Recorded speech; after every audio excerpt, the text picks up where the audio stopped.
very much for attending today's session. And we'd like to know who you are and where you are coming from. So I'd want to start by welcoming all of you to be able to just introduce yourselves and where you're coming from. You can access the chat. If you can use the chat, then we'll be able to do that. So in this call, I am not alone. There are some more representatives from Qhala, and with time, we are going to introduce them.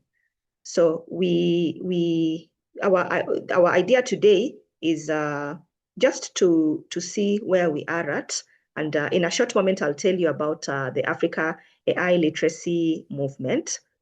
We started. It was founded on a research, and the idea came from a cafeteria. But up to where we've reached, I'm going to tell you a little bit of the story. But I know there's a colleague of mine, Thomas, who is coming in, who will tell you even more. So Qhala, as an organization, is an organization that has is on a mission to catalyze the African digital landscape with a target of reaching 100 million people by 2030 through different methods. There's research, there's consultancy, there's build and creation, there's convenings and conversations. So in 2025, a research was conducted. It is called the Africa AI Talent Readiness Index. It was a research that assessed the readiness of the different countries, 54 countries of Africa. There were pillars that were weighted, pillars that tie to AI, like the availability of data sets, the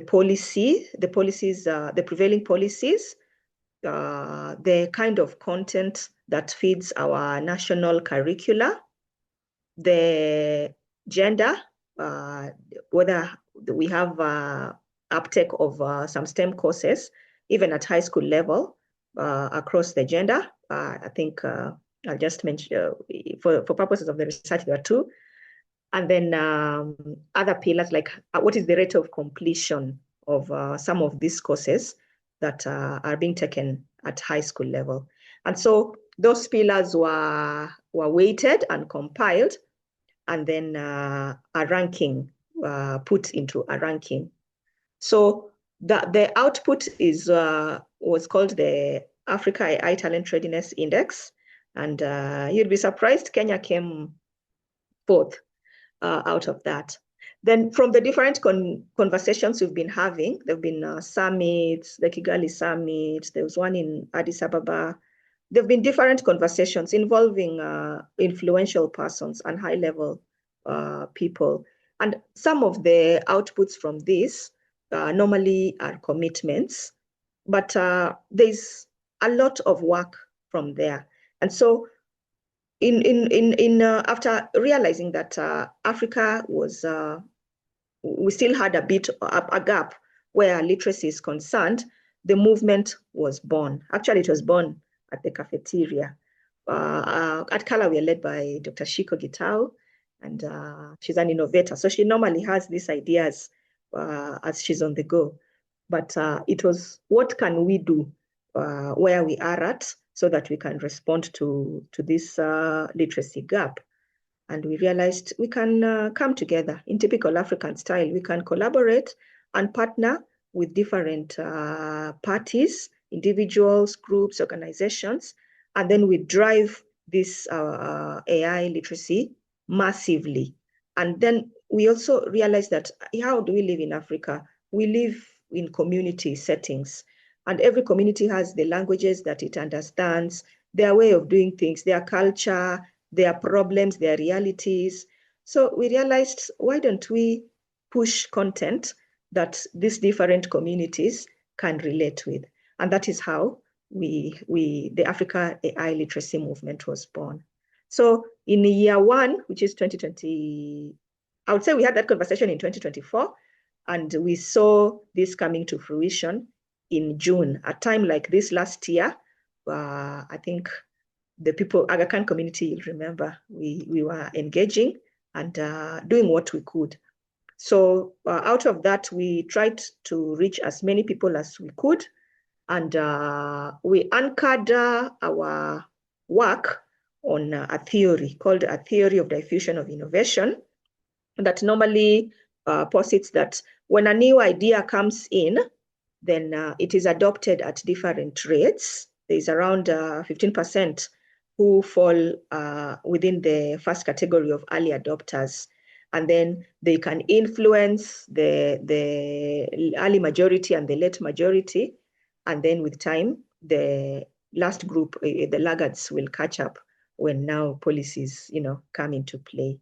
And so in these different communities, we believe that Aga Khan University, you fall among the early adopters.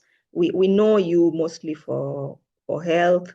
We know you for media and journalism. We know you. You're multi-sectoral, and so you've been this. We see the opportunity that comes with how you can drive literacy in this. So today is a very, very exciting day for us, and I really thank the Aga Khan fraternity. I really thank the Qhala fraternity, the AI literacy movement fraternity, and the whole team behind it. And last of all, I really thank you, the participants who have created time to join this session. One of the things that we wanted to do was last year we went and we spent time sharing concepts, foundational AI concepts. We were in touch with around 1,500 educators. We had in-person sessions, and then we would refer them to take up e-learning resources. And out of that, some of them realized, we can actually solve problems, especially, for instance, those who deal with special needs learners. They saw opportunities to come up with innovation around that. They saw opportunity to build LLMs, especially LLMs that can help us to preserve our culture.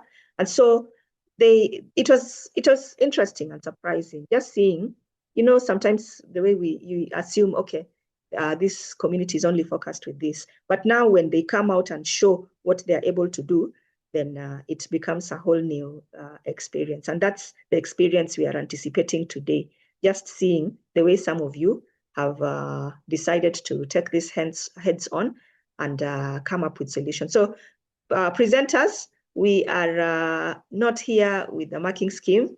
We are sitting and learning from you.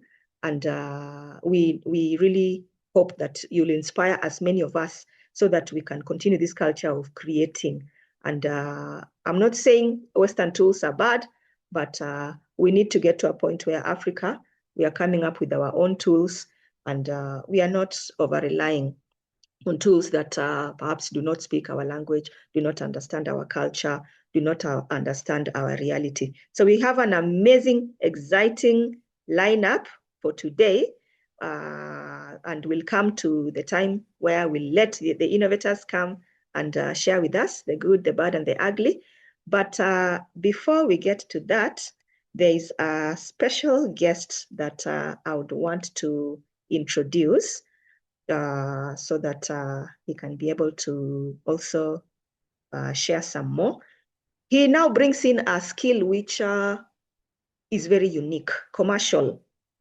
You know how the ecosystem is. It's one thing to have the technical expertise. It's another to be brilliant and genius. And then now there's now the commercial aspect of it, which sometimes is quite a differentiator. And he's been in the tech space. He's been in the commercial space. He understands the training space. So we'd asked him that how can we tap into your expertise for this session? So I'd want to bring him on board at this point to just say something and also share with us, even as we prepare to move to the next sessions. So once I hand over to him, he will introduce more experts that are going to lay for us the foundation for this. So ladies and gentlemen, allow me to introduce the commercial director at Qhala, Mr. Thomas Kaberi. Welcome, Thomas.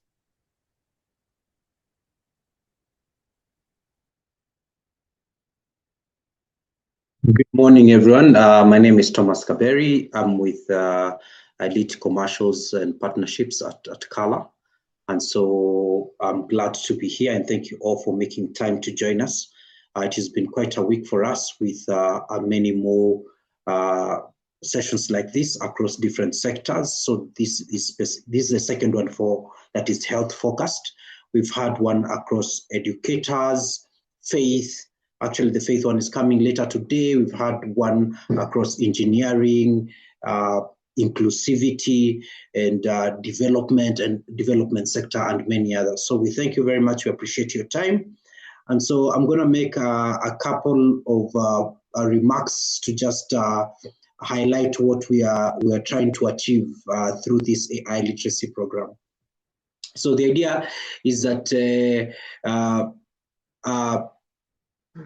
beyond just literacy, we want to see our partners and this ecosystem go beyond just empowering the people with technology knowledge, but also to implementation. And I think the fastest guys who will move through this chain will not be just the ones that are just trying to understand.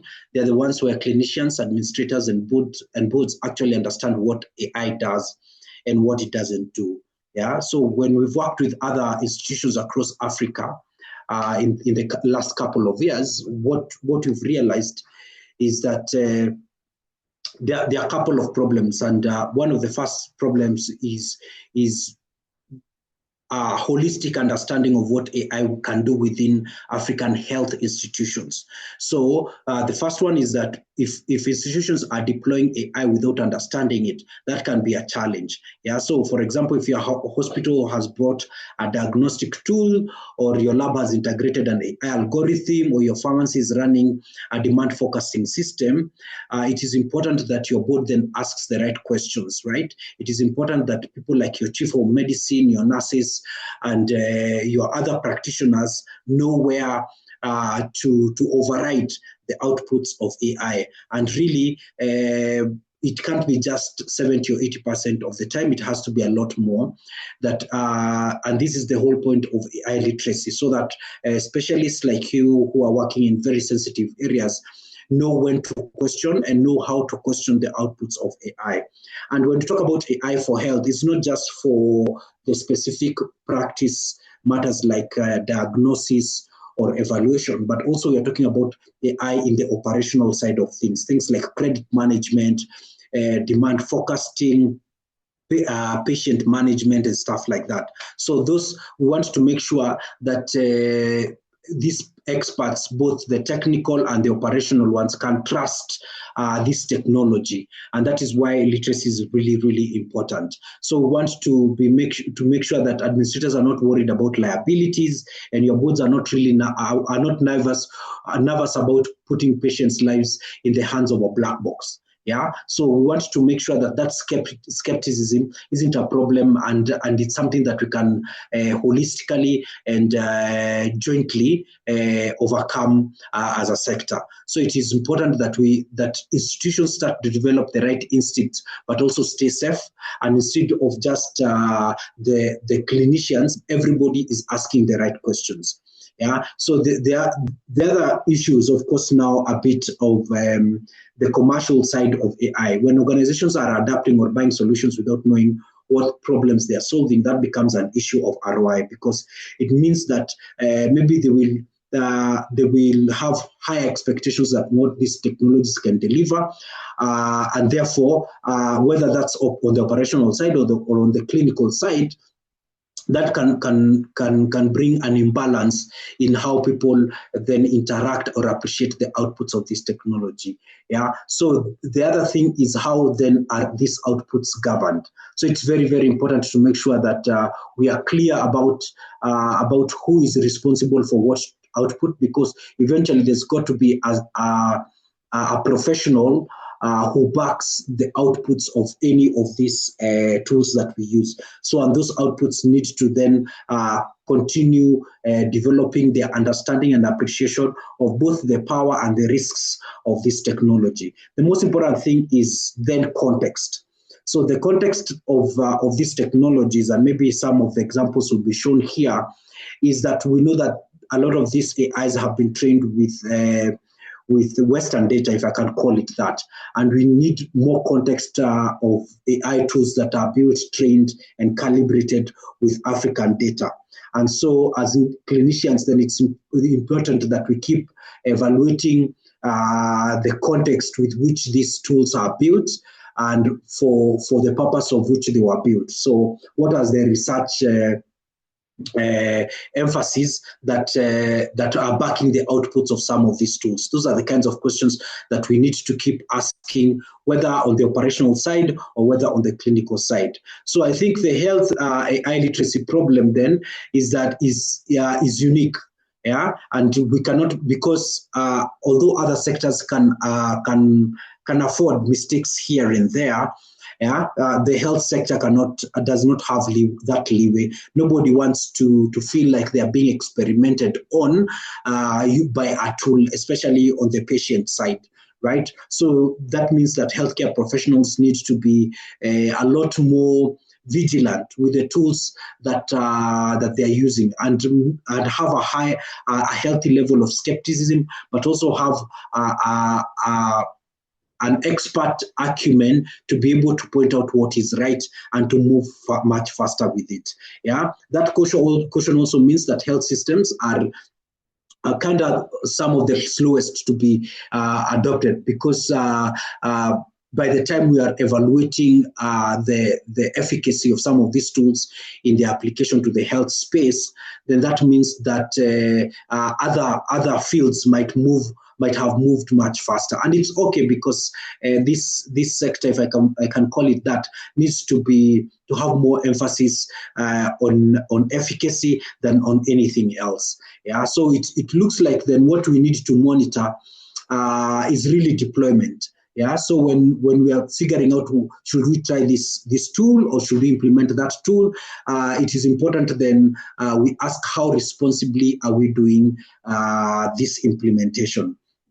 So, but we are seeing quite a bit of movement in the African health ecosystem. So the Africa AI literacy movement, of course, has already trained more than 400 medics and health practitioners in these tools.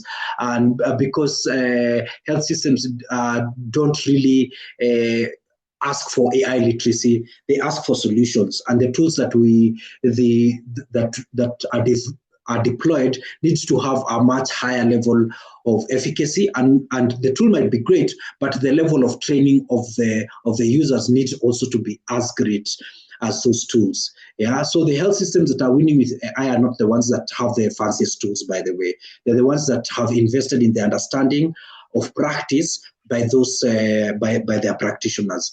Yeah, so of course, we've worked with Aga Khan University before, and this is just one of the initiatives. So we are very, very glad to continue with this relationship, and we are very happy to have cooperated Barbara's team and the team here from AKU that has worked together to bring this literacy opportunity for medics in this space. So whether you're a medic, whether you're a board member, whether or not you're a clinician, whether you're an expert in a specific field, maybe procurement or accounting or mechanics, or maybe you're an engineer yourself in this space, we believe that you will find quite a bit of benefit in listening in and contributing to this conversation. So to just wrap up, I would like to ask you to really lean in, because this is a discussion. It's not we don't expect it to be a one-way conversation. We expect a lot more feedback from you and about to all the other speakers that will come after us. So we thank you very much, and we welcome you. So that you need to maybe just maintain a couple of questions as we go through this session today. So first of all, when any of these tools are presented to you, the most important thing is to ask is, how does this algorithm learn? Yeah, not just how it works, but how does it learn? The second thing is what, as I alluded to earlier, is what data was used to train it. Yeah, and and develop and begin to develop an understanding of where that tool might fail, and therefore develop a sort of like a checklist of where you might want to override its outputs. Yeah, so those are some of the questions that you might want to keep in mind throughout these sessions. So that as you seek to know more, all these tools are also filtered through a very healthy frame of questions. Yeah. So because what we're trying to develop as an understanding of every AI tool that we work with, we're trying to answer the overall question of how will myself and my team know when to trust this tool. And I think that's really the key concern for every medica, because we've said, as opposed to many other sectors, the health sector needs to be at an individual level of each and every practitioner know when to trust a tool. So I will just leave that with you and hope you have an amazing time. There's a great program ahead of you. And thank you once more for joining us. And feel free to reach out to us for any further questions or any comments that you might have around this topic. Thank you very much, and enjoy all the showcases that will be coming on. Back to you, Barbara.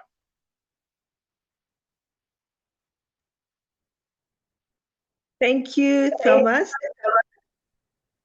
I'm yet to find a way of using the clap emoji. Don't know if I got it.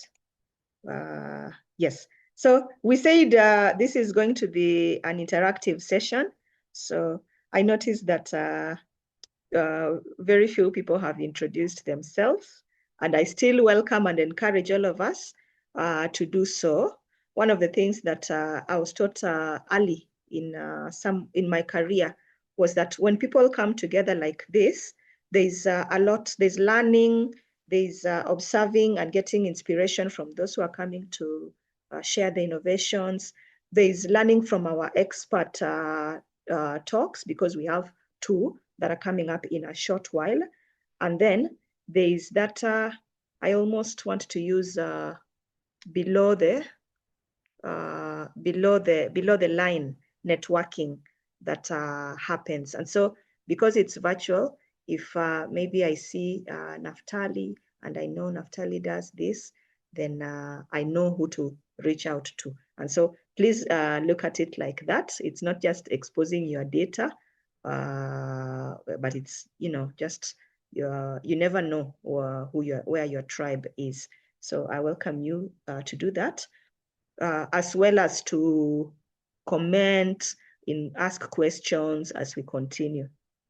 So the next session, while we are still very fresh, is a session where we want to invite one of the representatives of the Aga Khan University fraternity to now open this with an oomph and to come and give us the opening remarks. So ladies and gentlemen, let's put our hands together and welcome Mr. Alan Zablon, who's Senior Data Engineer at Aga Khan University. Welcome, Alan. Thank you so much, Barbara. Good morning, everyone. Welcome to this really nice session. And I wanted to give some kind of an opening remark, but in the form of a presentation. So allow me to quickly present my screen. So we are at a very interesting time in the history of the world. So the healthcare is actually entering what we might call a sensing age. And our systems are now beginning to do more than just storing information. They are created in such a way that they are beginning to notice patterns, read signals, route information, and help people make decisions much more earlier. And for our region, the African region, AI is essentially not replacing the clinical practice, but it is actually doing something wider than that. The real opportunity is coming up in whereby we are making very practical AI use cases to at least make healthcare better, reduce the suffering of people. And there has been a long journey to this. So from the 70s or even earlier, there were already some remote rudimentary indications of artificial intelligence, right? So like in the 70s, we had like a rule-based system whereby it was a series of rules that were written. If you see these symptoms, then it's most likely this diagnosis, right? But then we moved to the 2000s. Now the 2000s were a transformative age for data-driven clinical practice. So that is the age whereby we had an explosion of the electronic health records, EHR. So data was more digitized. And then the 2010s came in. The 2010s were basically an age where statistics met big data. Therefore, it led to evolution of what we call machine learning. There, the data was in huge volumes. And at the same time, the algorithms were learning to actually get some signal from this data. And then most recently in the 2020s, we had the age of the large language models, the LLMs. Now here we were able to actually converse with the data, get summaries, and all this was done in some distinctive natural language that humans could understand. But now we are at a different age. We are at some kind of a frontier whereby AI is not only doing all the things that we've described above, but it also has been incorporated into the workflow. We're in the age of what we call agents, right? So essentially, AI is here to reduce pressure. Because if you look at it from the global statistical perspective, by the year 2030, we expect there to be a shortfall of about 11 million healthcare worker shortfall. But at the same time, today, for every 1 hour that a healthcare worker, or let's say a doctor spends looking at a patient, they spend an additional 2 hours on desk work, right? So the pressure basically is supposed to be taken away by AI. And this place is where useful AI is there to prove itself. And I know today we will see, so many demos, so many ideas that have actually been pushed to production. But again, as Thomas actually asked, there are key questions that we need to actually rather answer in this case. For instance, what is the data? And is this data safe? And secondly, is this solution actually fit? And will it actually work? And then always plan for failure. Africa is a place whereby, let's say, for instance, there is no proper internet connectivity. Will your tool actually survive network failure? And finally, what value are you actually adding to the table with that tool? Because AI is at this really cool spot whereby everyone is actually doing something with AI. But unless your AI solution is actually answering these questions, it may not really be fit for purpose. And I'm glad that we are all here together. I know we have medical practitioners here, we have researchers, we have builders like myself, we have operators, we have policy like Barbara, and I believe there are also students here. So AI in health is basically some kind of a negotiation whereby all these teams come together. And I'm glad that today all of us are meeting here to see the cool stuff that everyone is doing and to learn from each other. And as you leave from this place, as you walk through the showcases today, I think let us not try to collect every possible AI idea, but let's look for something that is very specific enough to test. For example, let's say you just want to solve a problem around, let's say, the queuing systems. Why do the queues keep growing, say, in a hospital setup? And then ask probably who owns it and how would we test it and what evidence would it tell us? Will it tell us to continue building or actually to stop? That is when the showcase becomes an action. And as always, well, my name is Alan. I'm a data engineer here at AKU from the Data Innovation Office. here we have built some really cool tools that have actually made it into production. And to learn more about what we do and our work, you can scan the QR code on your screen to learn more about our team. Thank you, and I really hope that you enjoy the showcase. Thank you. Thank you, Alan. I think just before you go, I welcome you back so that if you have the QR code, you can project it. And then I'm not sure if there are some slides you would have wanted to show to all of us. If yes, then please take 1 extra minute or 2 extra minutes so that you project them, and then you land the points strongly. Yeah, so welcome back. That is how keen we are to learn from what you're telling us. Thank you so much. The QR code should be displayed on the screen. But let me take you back a couple of slides here, specifically to this slide.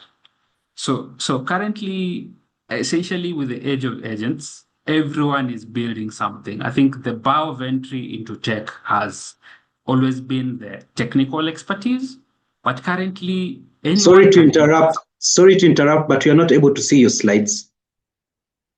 We can't see your slides. Please cool. share them properly on the screen. Okay, cool. Apologies for that. Share this.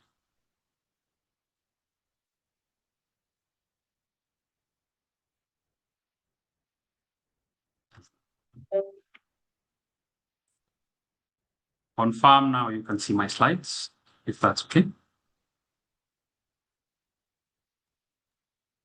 Not yet.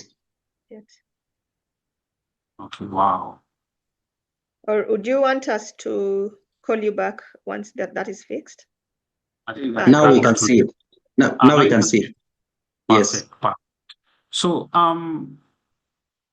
there is this part of demos. Many a times teams always fall into the trap of just build something. Now, building is the easiest part of it. Actually, getting to make it work is a different thing. And as I think Thomas said, production, actually deployment is the issue. And before something is actually usable by the people who ought to use it, for clinicians in this case, there are these decisions that have to be made. And from our end, we have built quite a number of tools. A flagship tool that we have is called Afyejema. And from that, we have actually curated it to the African context using Kenyan clinical guidelines. And at the same time, the engineering behind it is built in a way that it actually adds value and also anticipates failure. Another thing that really stands out is you can never do this alone. Like, you just can't sit in a lab and build a clinical tool and tell doctors, hey, just use this. You have to get opinions on how the tool needs to work. You have to get like a proper clinical workflow, and at the same time ensure that there is policy backing to it. Also, the researchers who are going to use the tool could be having better ways of doing it. So it's good to really get an all-inclusive angle to it. I think that is the most important thing that I think from the exhibitions we see today, that should actually come out strongly. And yes, to see the data innovation team, all the amazing things we're doing, the members of the team, the engineers, the marketing, and the product teams, you can scan this QR and get to connect with the diverse members of the team.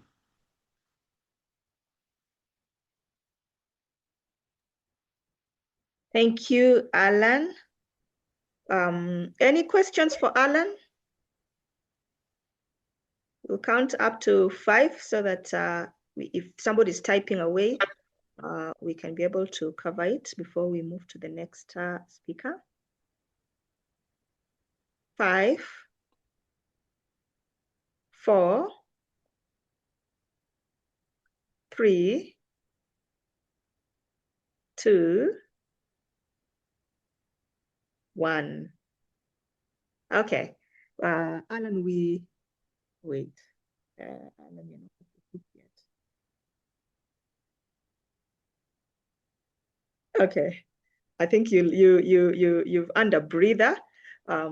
But I know I would have asked your question around how can we work together, because you've really emphasized on that we need to collaborate.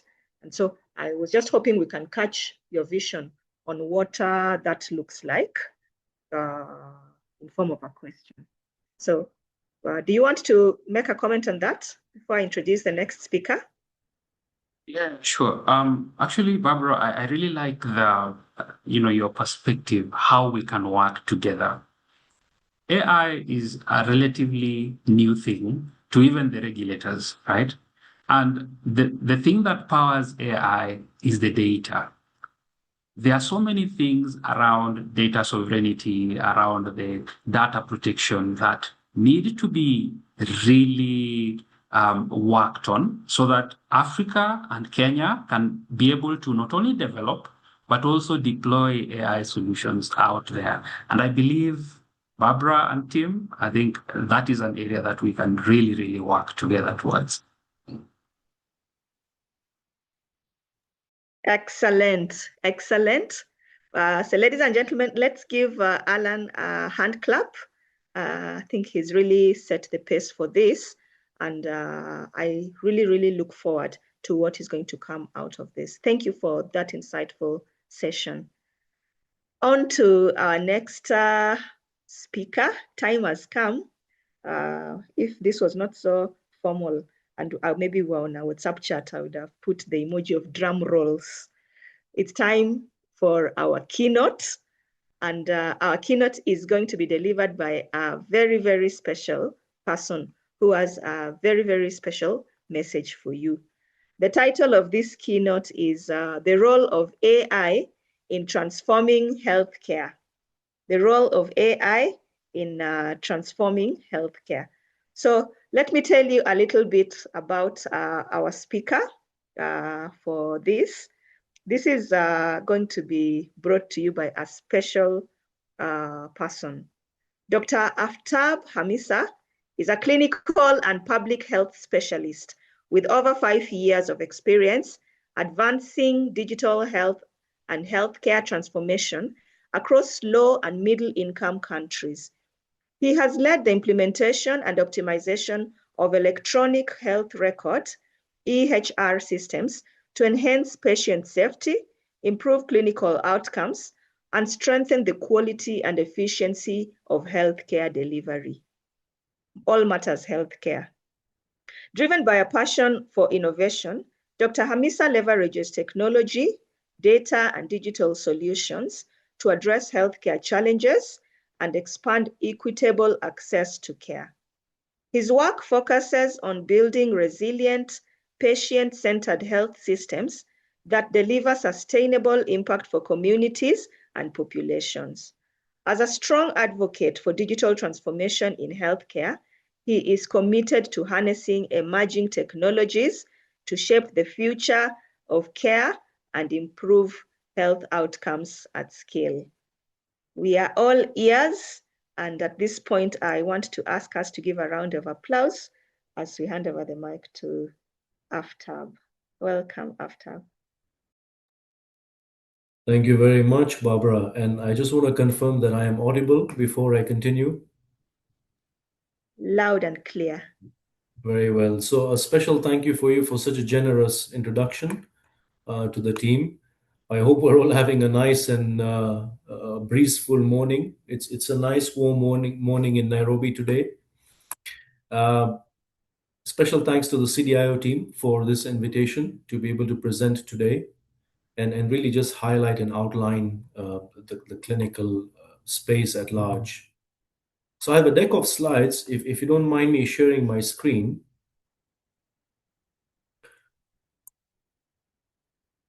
Would that be okay, Barbara? That is perfectly okay. We are ready to learn. Please proceed. Okay, please confirm if you can see my screen. Confirmed. Healthcare without boundaries. Building the future of care with AI. Confirmed. So, Barbara, thank you so much for giving the introduction on what we're going to be speaking about today. I promise not to bore the audience. I'll try and keep this as brief as I can, but as targeted as I can. I have a short slide of a deck of slides, which we will review together, just to get an overall glimpse of where we are and where we ought to be. So, when we look at this particular picture here, you can see on the far left, we have this um, very strikingly different half of the screen from the far right. And you'll notice that as much as the ambience is pretty much the same, the concepts are very much different. And on the far left, we have this picture of this impoverished, undersourced area where we have, a family in a remote setting.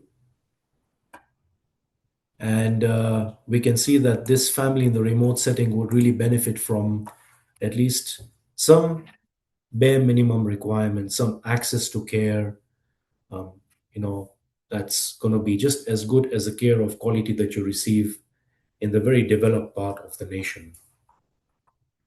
So I think where we are at this particular juncture is we're asking ourselves, is it going to take this one patient, this one delay that we have in providing good quality care, and one missed opportunity to be able to make the difference? And the answer is yes. So we're looking at an environment or an ecosystem rather where if we're not able to bring everything to the community center because it's distant, it's remote, and you're not able to move an entire hospital setting to be able to be in that space, then how best can you leverage on the technology to be able to now bring that care closer to the patients, even though it might be care that is being controlled or regulated from a very distant source? So this is where we say that technology and AI, to that regard, is here to help us, mediate this change. So, looking at the vision of having a connected health network, whereby you'd find teleconsultations that are happening, you'll find electronic health records where you have access to these records through maybe a URL-based system, web-based system. You have AI-powered diagnostic tools. You have collaboration and multidisciplinary approaches that happen at a specialist level. You have remote monitoring and wearable devices that can assist with, collecting that data to be able to, again, care for the patient and at the same time train the AI. And then obviously we have, the e-pharmacy concept whereby it's easy to access this particular um, continuing medical interventions on an ongoing basis. So where are we at in terms of having our conundrum at present? We see that we have this storm that we're getting into in the healthcare space. And I relate to it as a storm because there's multiple factors that are coming in that are really trying to converge into one particular space, and hence that bolt of electricity that allows us to wake up and sort of smell the coffee to and realize that there is an ongoing problem. So we have is rising demand, whereby we have an aging population overall. We have a rise in hospital admissions because we also have a rise in the number of chronic diseases that we're seeing, especially the non-communicable diseases, hypertension, diabetes, and the likes. And then we also have overall workforce shortages, and this is where you have fewer and fewer healthcare professionals who are willing to work within that capacity. We have basically a high clinical demand now because then you have less clinical professions, and the growing need of patient population needs to still be addressed. And then with that, we're relating to things like burnout and mental and health and well-being challenges.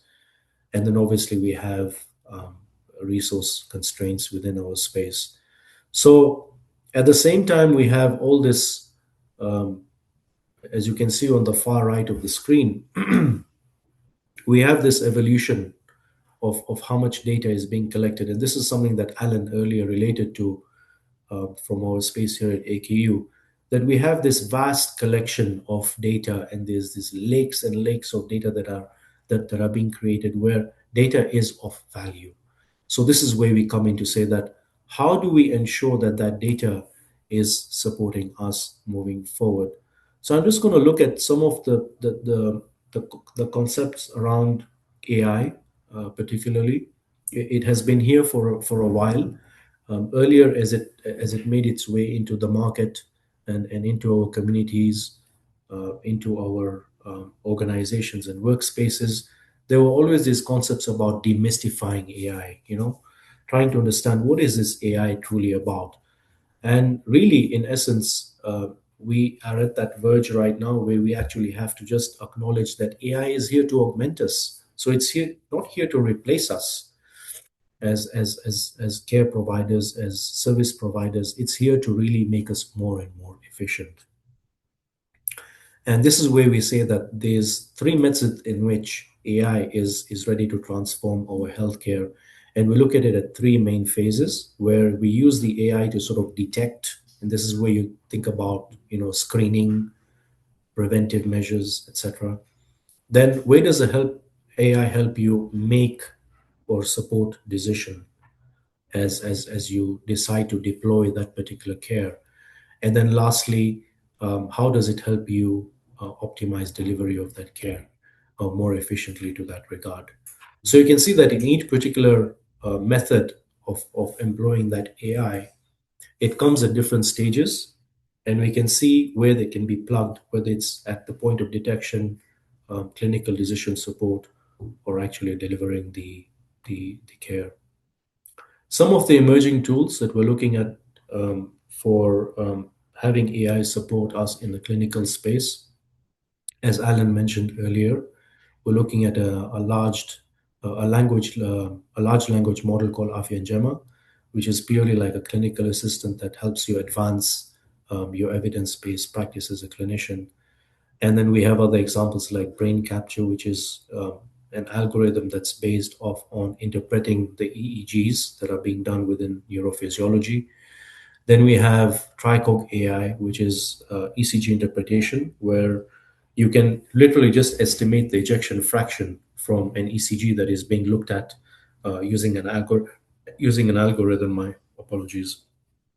And this allows you to better understand whether this patient needs an actual screening with an echo.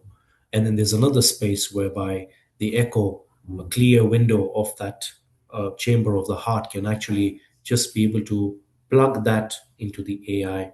And then based off on the data it's capturing over the years, it's able to assess on whether that ejection fraction is in fact what the ECG suggested it to be or not. So you can see that there's a lot that's happening in tandem, and that would mean that one can really just support the next.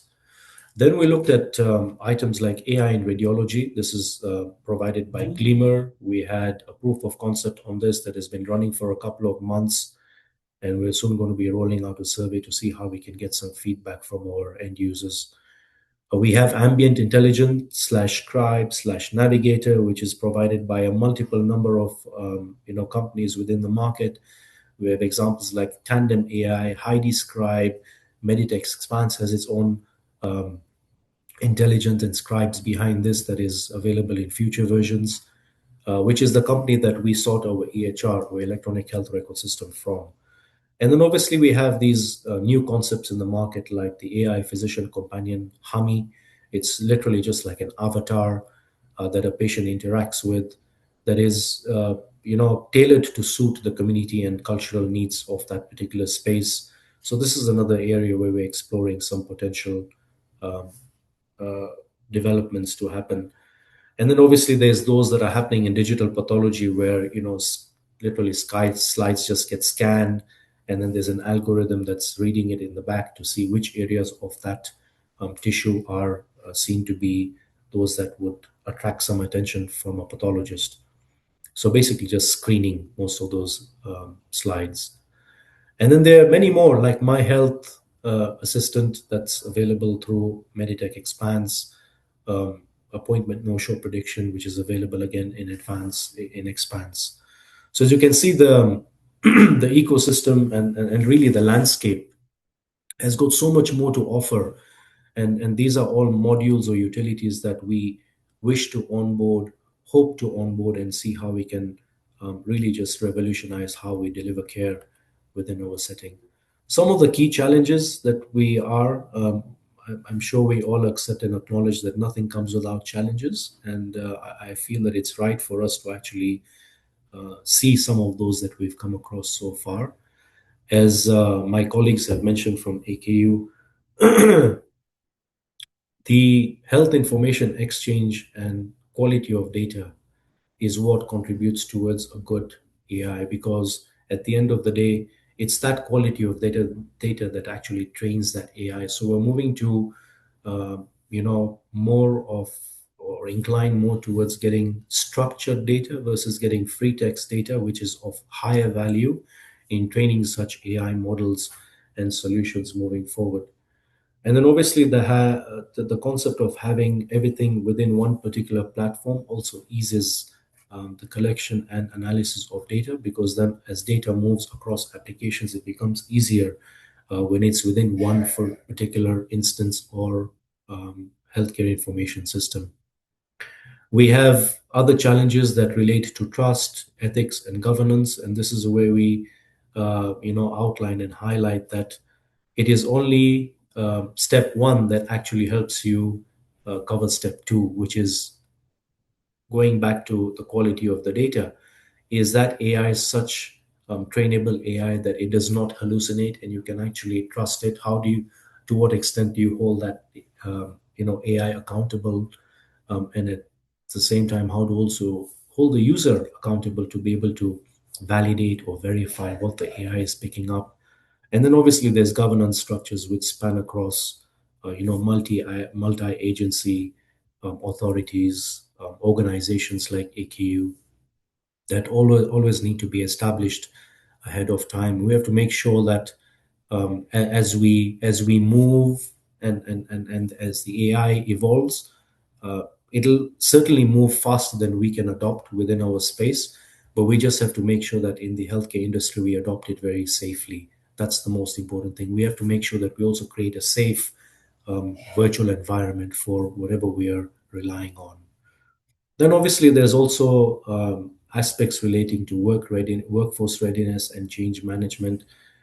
Change is difficult, especially in a population where you're used to doing certain things on paper, relying on a certain train of thought, and then suddenly you have this new utility, a new solution that's coming in to really just show you a different aspect of how you can operate within the same capacity. So this is something that we as a community have to really accept culturally and traditionally as a new age tool. I'm not going to speak much about infrastructure and resource constraints. I know that we are bound by a couple of issues when it comes to GDPR, HIPAA, etc. We are looking at how we can align well with our regulatory bodies, our multi-agencies that are within this particular space, to make sure that we align well with the data protection bylaws, the Office of the Data Protection and Commissioner, and obviously the CAK. So there's a lot happening when it comes to policy and frameworks, and we have to make sure that we really just align to ensure that we meet these requirements. I'm going to take a brief pause there. And while I do that, I just want to extend my many thanks to the CDIO team and the audience for giving us an opportunity to take you through this. Thank you.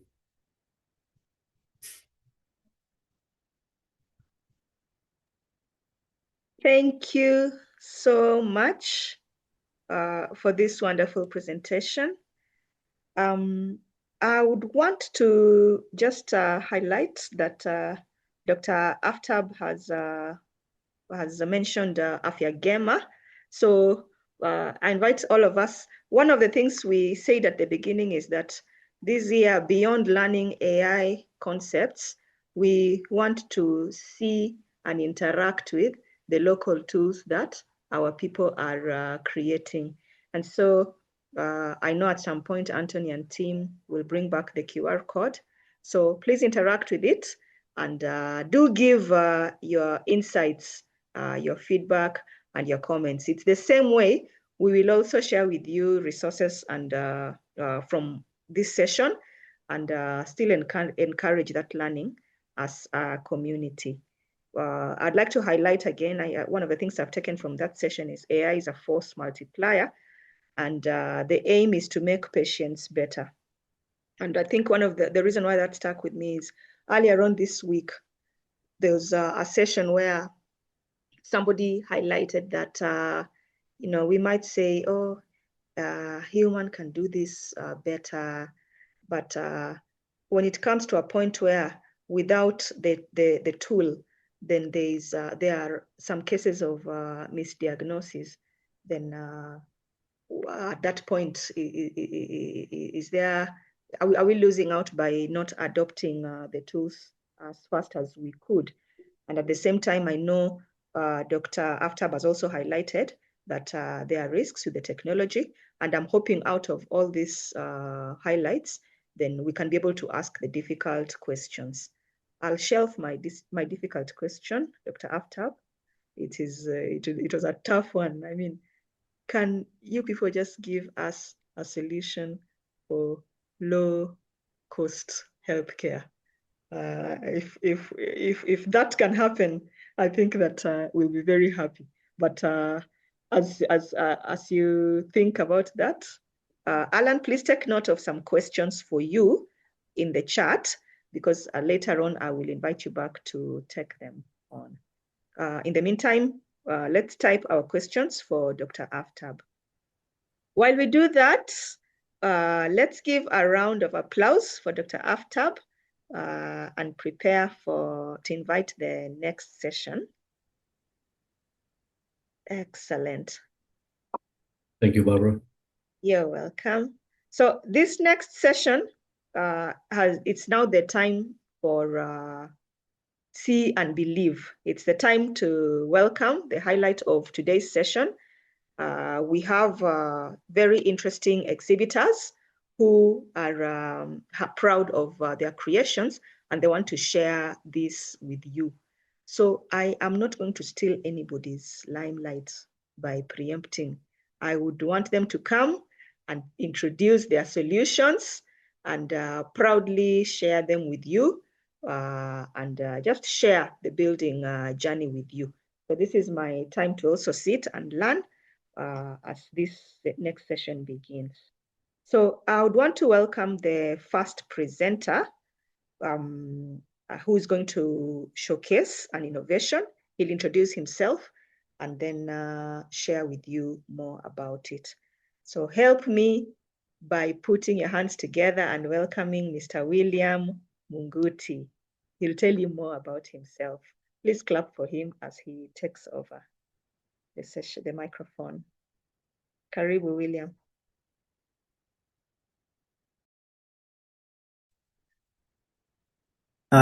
Thank you, Barbara. Hi, everyone. Glad to be here. Thank you for the opportunity. Honestly, I like what the previous speakers have said so far on data, especially Dr. Aftab, on things to do with data. Honestly, there are problems that we normally face a lot, honestly. And can also say it's part of the challenges, like in terms of limitations of data. But let me not get into that. I think we'll just go straight into what we have, because honestly, I know this was honestly possible because of open source data, but I know the tool will actually be way better once we get access to, like data that is not siloed, data that can be joined all together. That way you can actually make sense of data, you can actually make a more useful tool, because that way you have access to data. So just think about it in terms of the features can be way better in regards to if you have more access to data.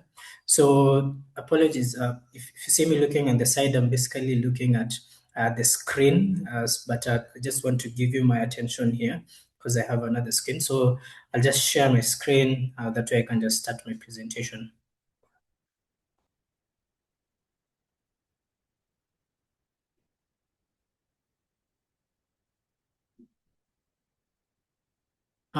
So confirm you can see my screen.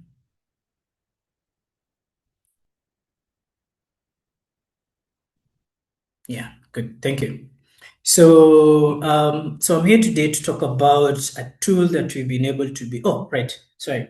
Apologies. I haven't introduced myself. So I'm William Munguti. I'm an AI and data engineer from Qhala, and I'm here today to talk about a tool called Atunzi. So basically, Atunzi is a tool that will help in providing support and guidance to. Okay, we normally say first-time mothers or first-time, not only mothers, first-time parents, because it basically gives you like a guideline of of of the posts and prenatal care, prenatal things, or rather uh, guidelines that you can be able to follow in order to to sorry, in order to properly be in a child's development journey. So Atunzi is a tool that will basically be able to do that. So just imagine you have guidelines, but you can be able to interact with them. So Atunzi basically gives you the ability to do that. So it can be able to tell you during the pregnancy stage how during the various stages how you can be able to handle things, like what to expect in probably the first 3 months of pregnancy, what to expect within the that month, 4th month. So it's basically like a guideline, what you can call like a I'm trying to look for this word. So yeah, let me just say it's basically guidelines that give you uh, proper guidelines or yeah, gives you proper guidelines on how to be able to be a good parent. Because I'm saying that because it not only does that for infants, but it can also give you guidelines on how to handle children who are just below the age of 18, so not adults. But the main focus was actually for maternal health care. So it's all rounded, but the main focus of it was in terms of maternal health care. So I'll just go straight into the capabilities. So what Atunzi can do, so it's actually, it gives you a localized experience, and this is because it's actually been trained with localized data. When I say localized data, it's basically data that health data on maternal health data that is localized. So that is specifically for the region of Kenya. And when I say that also, it's because not only does it only have data that is maternal healthcare data that is localized, it also has. So one of the features that also I think I'm just jumping the gun, and it's because the Atunzi itself actually has an understanding of knowing the various facilities that are around you that can give you maternal healthcare. Maternal care services, right? So in that aspect, it gives you a localized experience, and it's because not only does it have data on the facilities that are local, it also enables you to interact with various local languages. There are multiple of them. So currently, it has the ability to speak it, to respond in English and Swahili as well, and we're also and also some local languages. But on the local languages, it's not. We're actually trying to increase the number of local languages that Atunzi can be able to do that. And like I was saying, because of the lack of availability of data, or rather the fact that data is siloed, you find that we can have this local training data that can be used to make to enhance Atunzi and make it a bit more, to have more context, or rather to have more to have more ability to respond in more local languages. So that's the aspect of the localized experiences. So the targeted intervention. So Atunzi actually is very specific based on what you asked it. So when I say targeted interventions, is that it won't give you unnecessary answers. It will actually just go straight to the point. And there's the aspect, there's some improvements that you basically know that you have to sort of have a source of a source of truth, and with that, Atunzi actually is able to tell you where it got the references from. So it's actually it won't you'll actually have more confidence to be able to believe, or rather to what you can say to believe the answers that it's telling you, because the fact that it will actually be able to reference and show you exactly where it was able to get the responses from. And also, there's also another impact that Atunzi makes is on ethics and professionalism. So for this, Atunzi is able to, yes, it will answer your question that you asked, but one aspect that Atunzi is very powerful on is that it has very powerful guardrails that ensure that in as much as Atunzi is suggesting these solutions to you, or these responses to you, it ensures that it will always ensure that in as much as it has given you the answers, it will always tell you that, okay, this is just a suggestion, but for you to be certain, you must always have to visit a healthcare center that is near you, and that way you can be able to confirm that these are not just speculations. So you'll just have to go through the test. And I think with this, that is basically what I was saying in terms of the localized experience, is that once you're able to come up with those speculations, yes, it will give you answers, but it will also tell you that yes, you're going through this. So, but there's this and this healthcare center near you. You can actually go and get tested and confirm on it.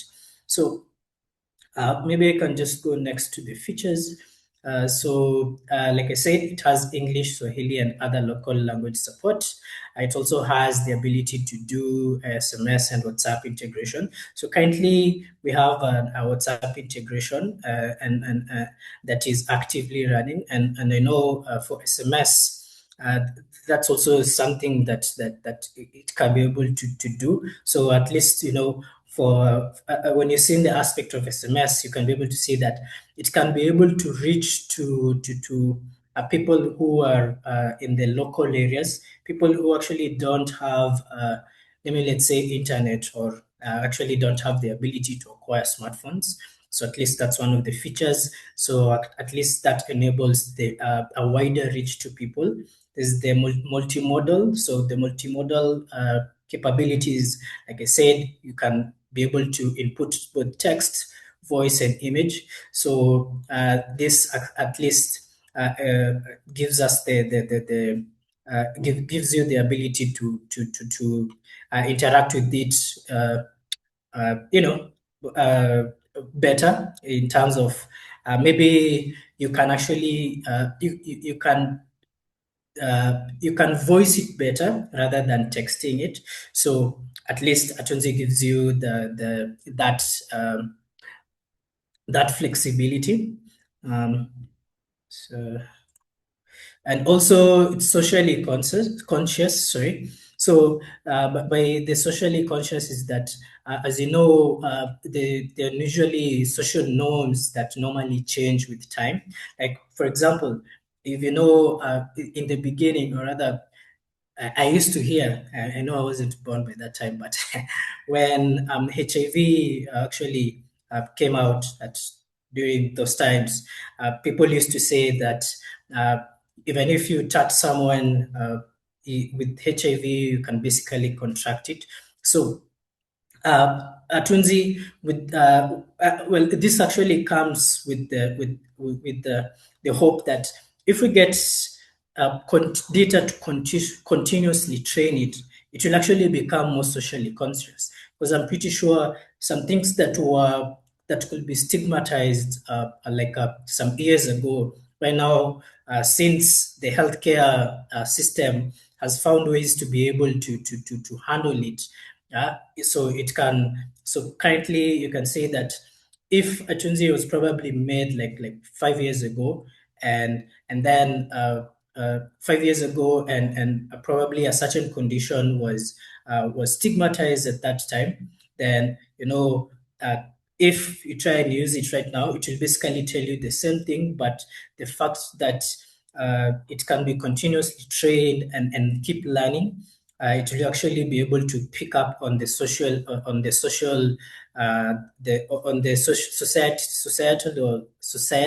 stigmas, right? So one of the other features that are actually not listed here is the ability for personalization. So Atunzi will actually be able to keep track of your current state. So by that I mean is, let's say you start interacting with Atunzi on your second month, right? So it will actually be able to keep memory of when you first started interacting with it, because I think with the very first interactions, you'll actually be able to tell it, so I'm currently 2 months pregnant, so I want to know what happens on the second month. So it will actually be able to keep track of that. And there's another feature that actually Atunzi that will actually have is it will actually be able to keep track of, let's say, you go to a clinical visit on the third month. I'm not sure how frequent be required to go, but if you go to the clinic on the third month, right, and then a couple of months go and you're probably due for another clinical visit. So Atunzi actually has the ability to be able to remind you and tell you that, it's been 2 months maybe since your last clinical visit.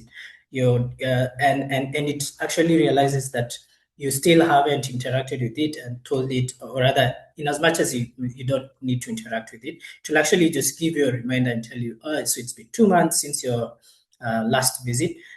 So basically, I know there's a certain amount of time that you're supposed to be, there are regular visits that you always have to go. So it will actually be able to let you know and tell you that you're actually due for clinical visit, and basically it will tell you probably what to expect during that visit. Because I know there are probably some different things that are done during those visits depending on the month, right? So those are just some of the features that Atunzi has. So, like I said, so these are just some of the services that it can be able to offer. Like I said, developmental milestone, right? So, like I said, if it can be able to keep track of when you started, and it will also be able to know that by a specific time, you'll be able to have you will have already delivered, right? So even with that, to still continue keeping track of how long of the age, or rather the development of the baby, right? So even if you take the baby to a clinic, it will always also recommend when you should go take take back the baby to for the clinical visit again. So also, another feature, or rather another service that Atunzi can offer is nutrition support.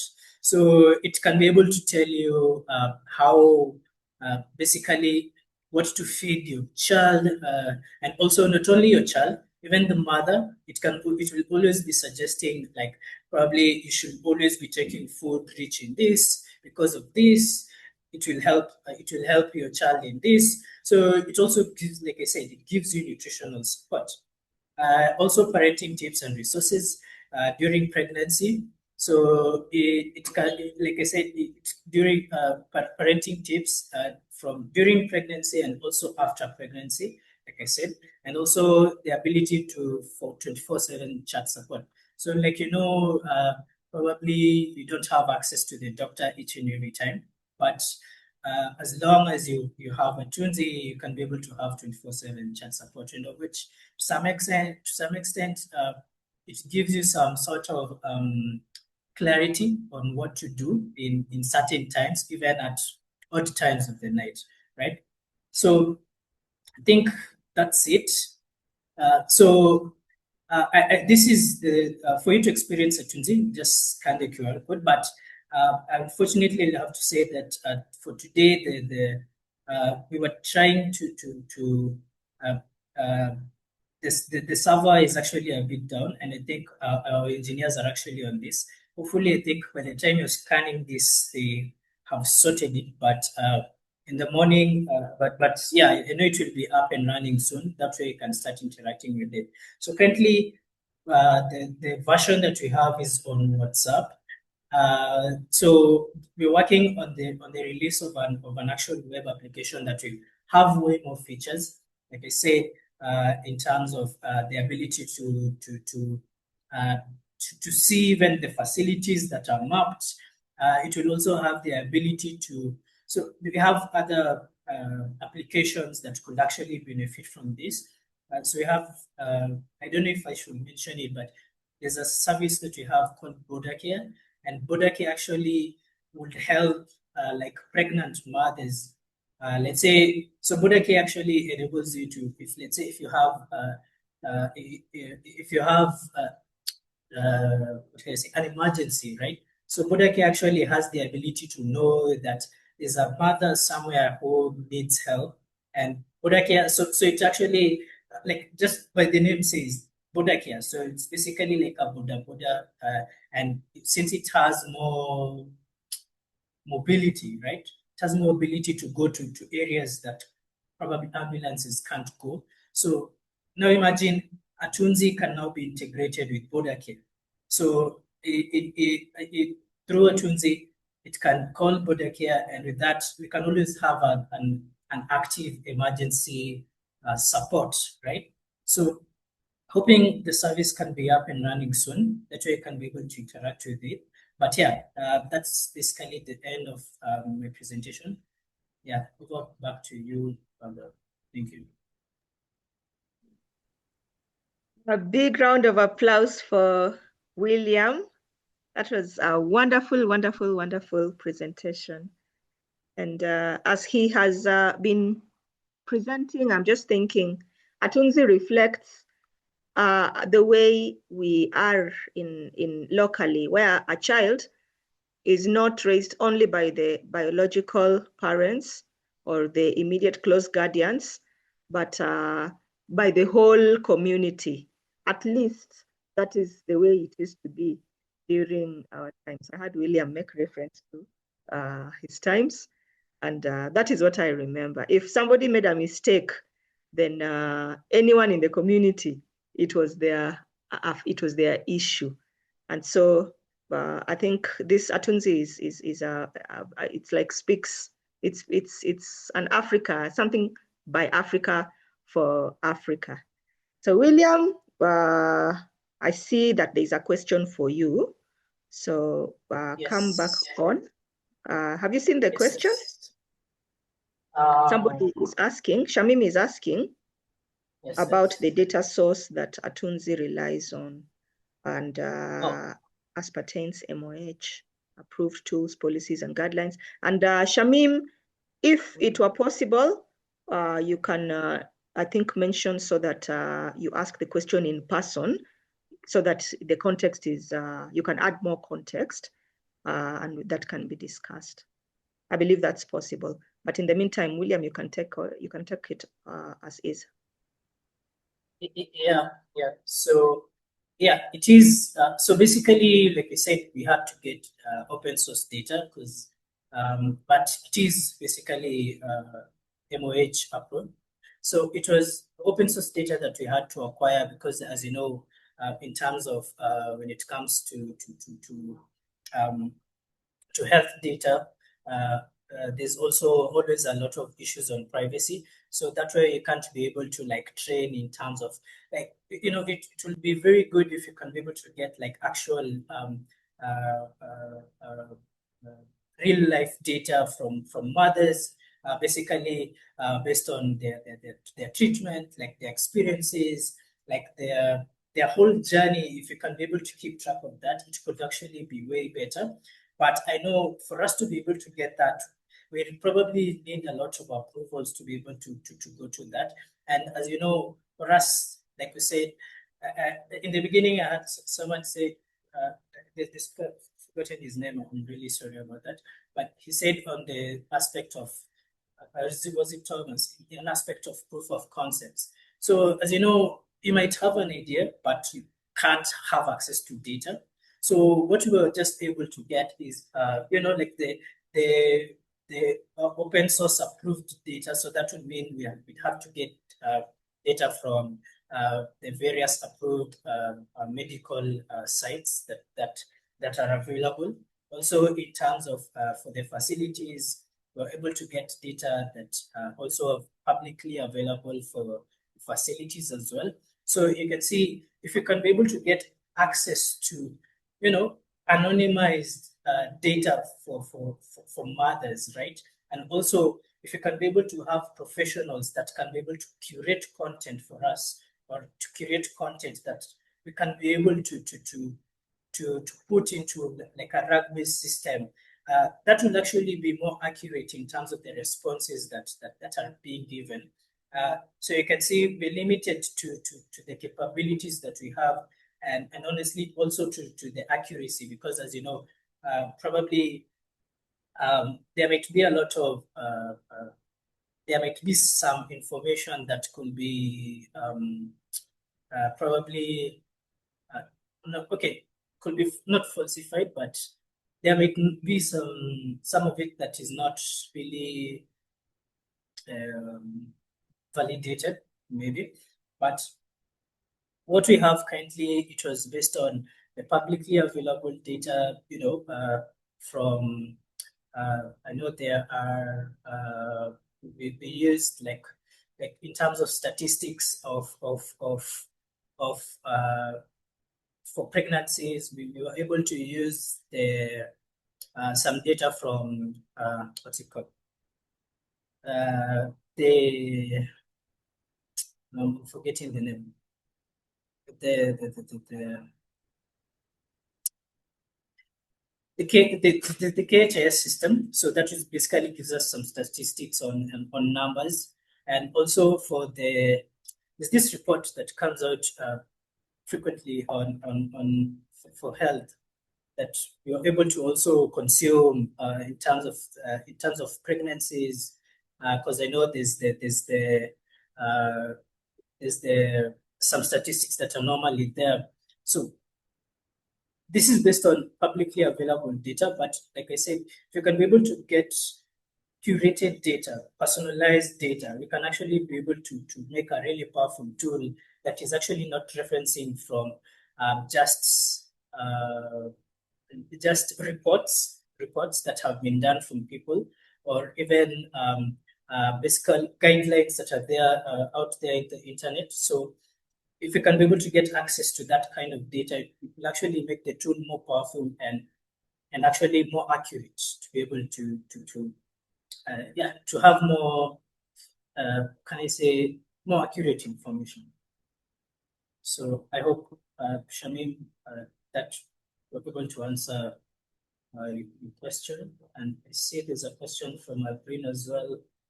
So, the recent test and experience for the candidates, which is a very status. The question is, since the tool is the lowest common likely learning the another from it learning mother from the brother or another stuff. Yeah, well, that's a good question, because like I said, so for now it has very generalized content. So yes, it can be able to answer a mother from Uganda, basically like a question and answering question, just for her to know in terms of, I have a question on this. So it can be able to answer that, but as you can see, let's say in terms of facilities, it won't be able to know in terms of facilities, but you can definitely try and get like probably facilities, approved facilities in Uganda and add that, and it can actually be able to also cater for Uganda people. But for now, we just started on our local data. But yeah, it can still answer a woman from Uganda. But as you know, in terms of context, right? So the Kenyan context can be different as opposed to Uganda, because as you know, I had like Ugandans eat really healthy food. Not saying that Kenyans don't eat healthy food, but there's probably you might find like the conditions in for women in Uganda could be different from conditions in women in Kenya. Not completely different, but as you know, based on the geographical location, some of these things tend to differ. So yes, it can answer. It can probably answer, but we will probably need more data from Uganda, like the Ugandan maternal sector in terms of health, to be able to give more accurate answers, and also in terms of facilities, right? So the answer is yes, it can still cater for Uganda, but it might not be very accurate in terms of the responses. Of which brings me back to the same thing that I was saying. If you can get access to data, the data is the only limiting factor. So as long as you can get access to that, it can actually be able to make the tool much more revolutionary. Right? I'm seeing another question.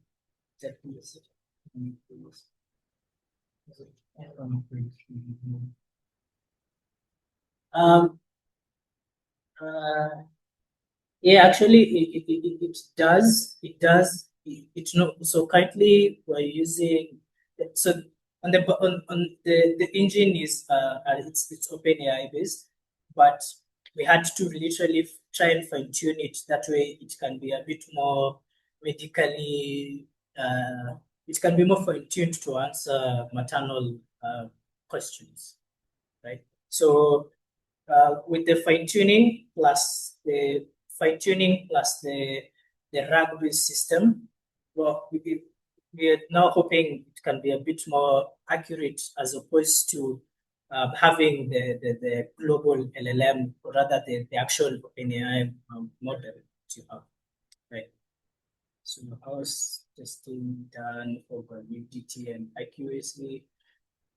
So this was based on feedback that you're getting from people. Sorry, to answer Peter. So I answered you, Daisy. So yeah. So next to answer Peter. So testing was done. So basically, testing was done. So we have basically the testing of the retrieval, of which that is basically obvious. But the most important thing that we were relying on is user feedback.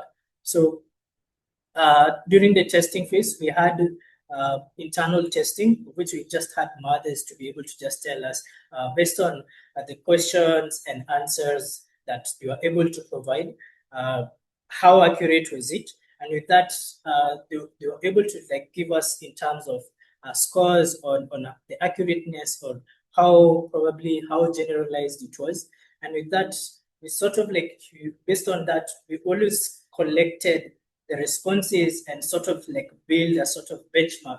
That way we can have a sort of reference of, okay, so in our current state, the current model of Atunzi, these are the responses, and we were able to build like a small benchmark that, and through that benchmark is basically our point of reference. So currently the tool is, I can say it's at quite a low level, based on the responses that you are getting, but that's why we're hoping if we can be able to partner with like organizations that deal with maternal health, or even the government of Kenya, we can actually have way better way better ways of being able to test it and create better benchmarks. Because as you know, with the subject matter experts, and also having access to data will also really help.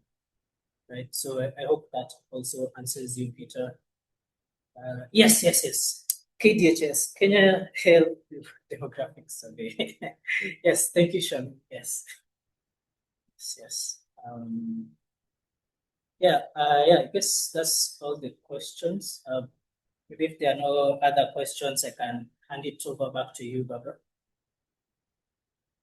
But yeah, thank you. This was some really awesome and valid questions. Thanks. Amazing, William. Amazing. I hope you feel as proud as the rest of us are of you on the hard work that has gone into this, and we can't wait to see the versions that are coming up. And I love that you've been challenged that how can you tailor it so that it can be, it can speak closer to the context of now mothers who are in different countries and different geographical areas.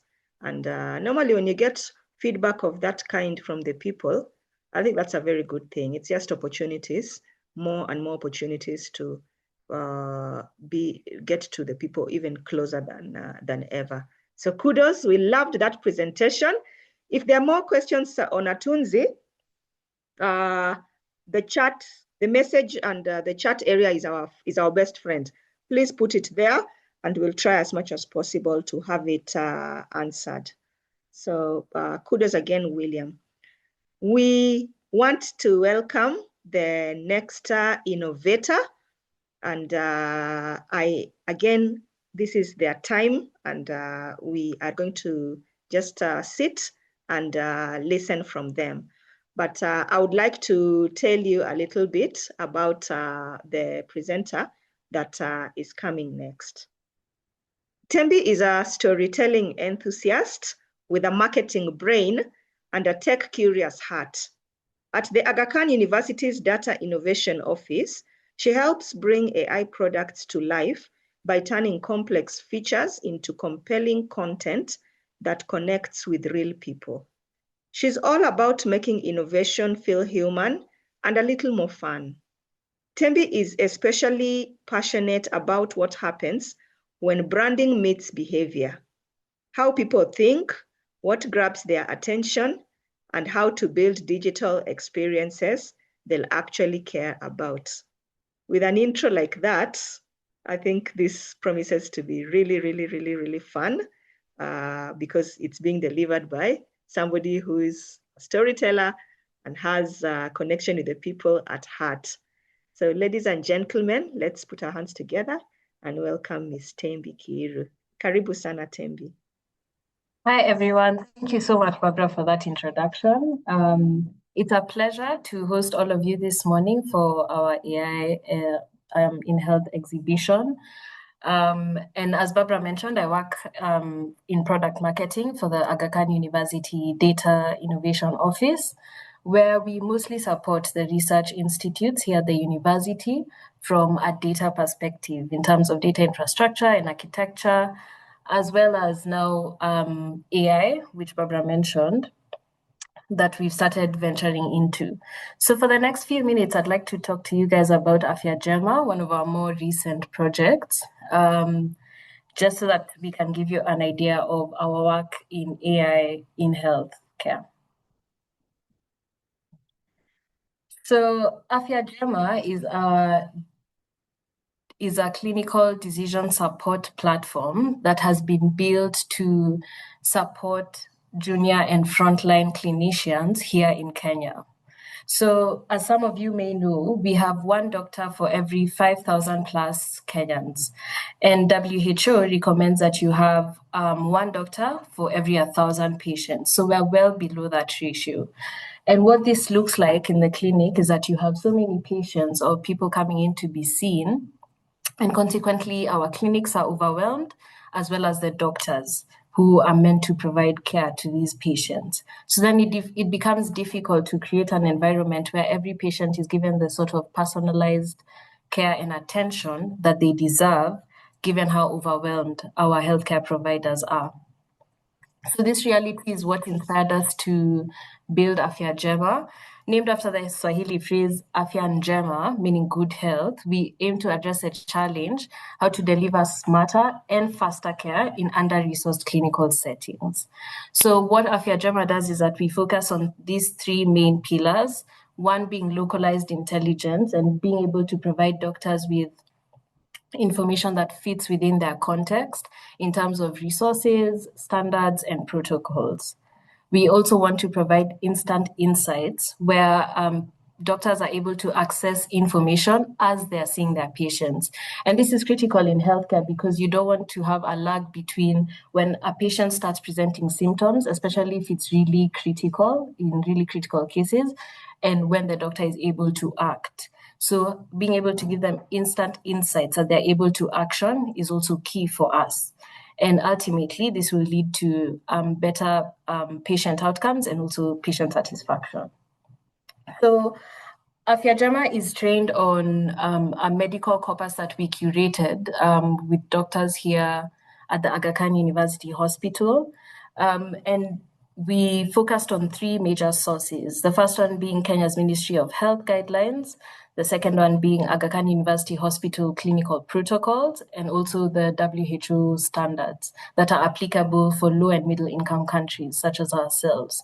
However, we have since gone outside of these three main sources and incorporated other guidelines that are still locally relevant for Kenyan practitioners.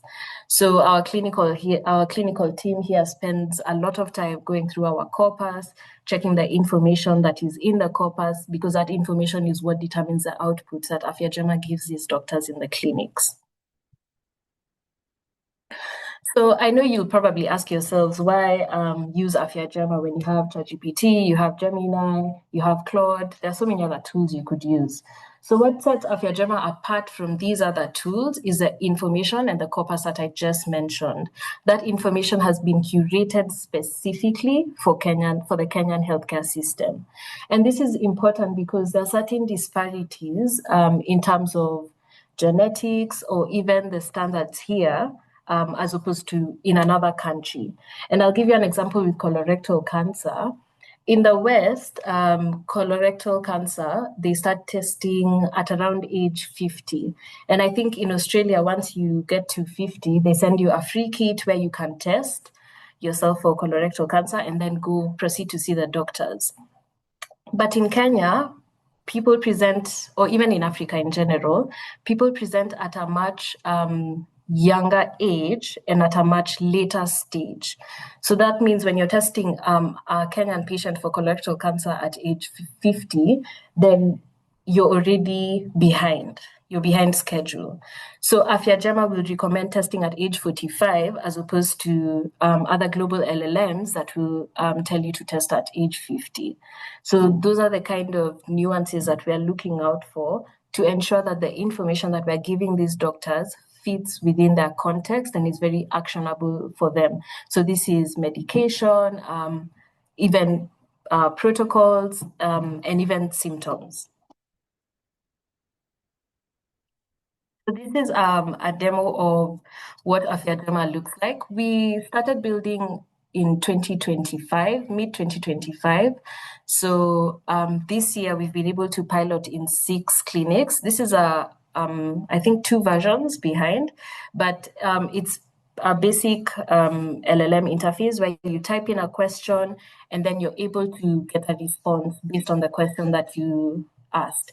And if you can tell, there are different categories in the answer, where it also gives you red flags to watch out for, when to refer this patient, and that kind of thing. So here we can listen to one of our doctors on the team about what she thinks.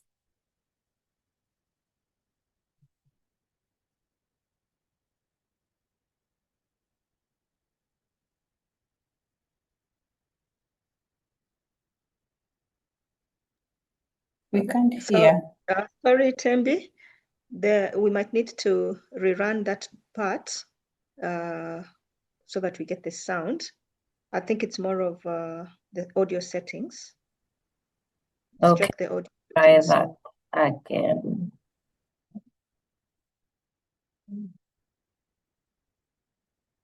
Please let me know if you can hear it now.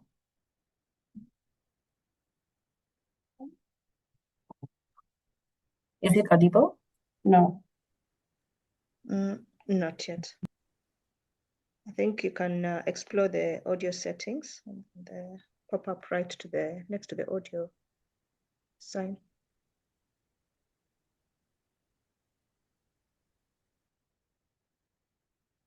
Sorry guys, can you hear my audio? Well, when you speak, we can hear you. So Oh, the but one not the video. waiting for is the one for the video. How do you share? Okay, so I am not sure entirely what is wrong, but I'll check on it and maybe I could come back to it at the end of my presentation. Or please give me 1 second. Sure.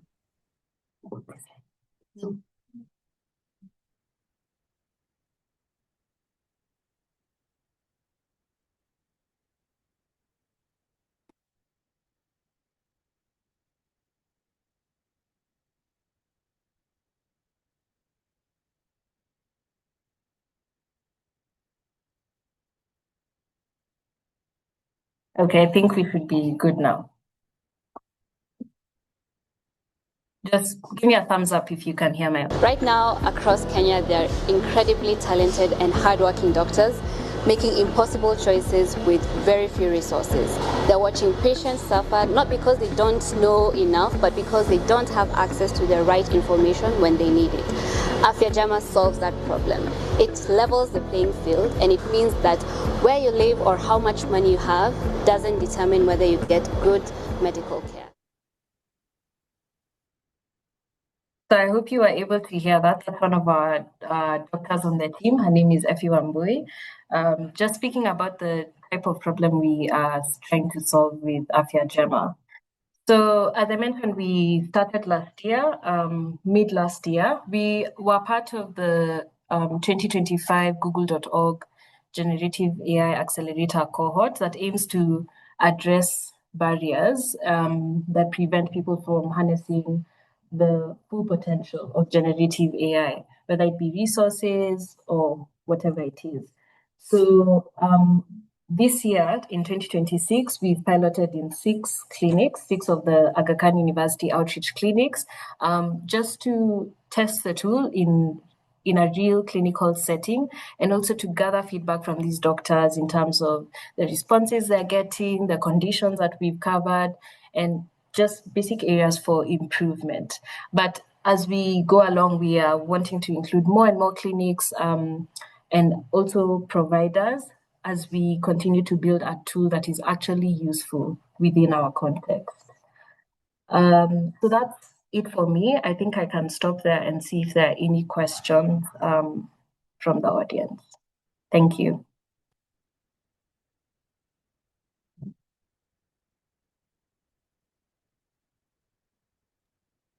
Okay, I can see a question from Peter Wanjohi. He asks, does Afya Jama support API-based integration for third-party digital health platforms? And if not, are there plans to offer developer access or partnership integration, healthcare applications such as patient health records, HMIS platforms, or clinical decision support workflows?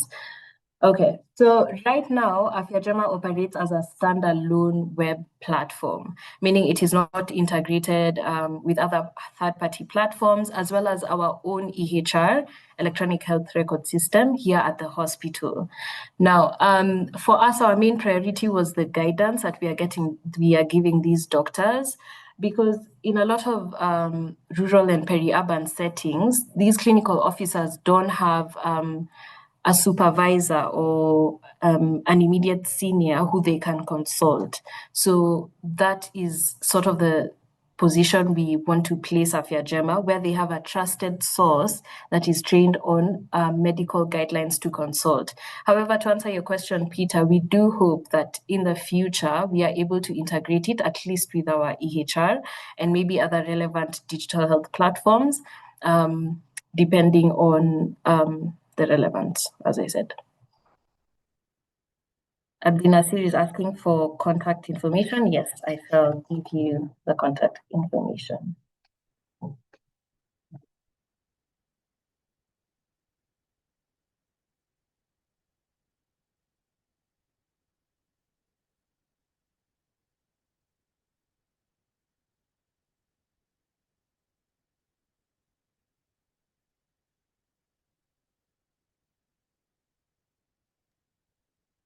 Any other questions for Thembi?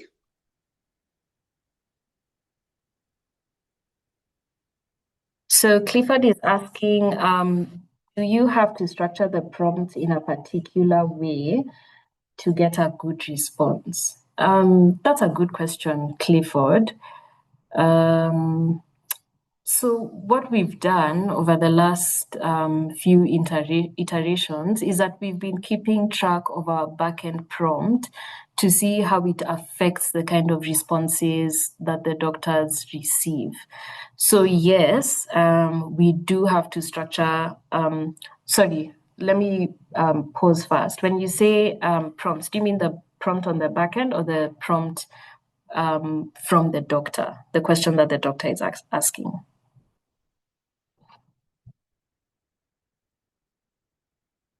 Content, okay. So no, you do not have to ask you do not have to say, you don't have to ask the your question in a particular way for you to get a good response. Though we have realized that depending on how you ask your question, you can get a better response. And this is not just for Afya-Jema, it's just for LLMs in general, because depending on how good you ask your question, it determines how the LLM understands your request and also responds.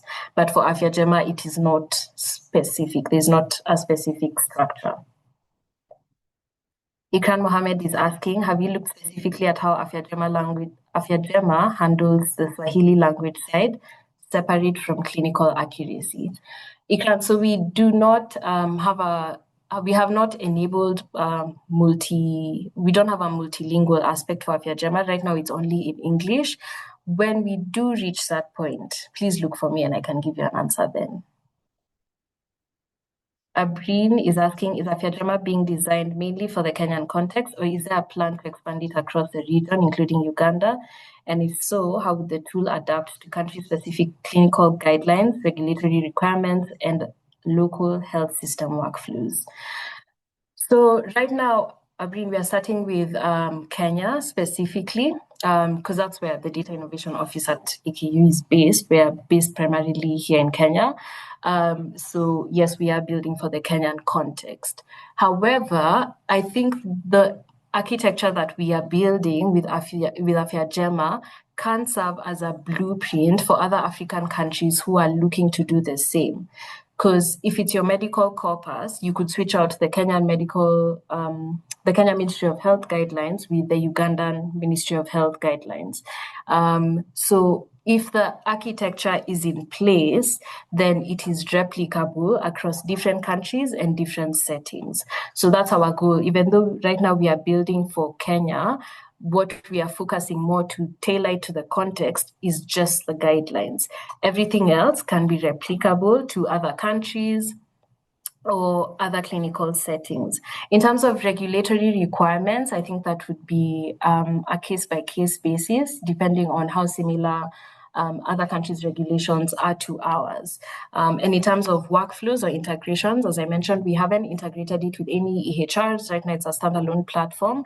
But when we do add that capabilities, that architecture can be replicated in other regions and other countries. I hope that helps.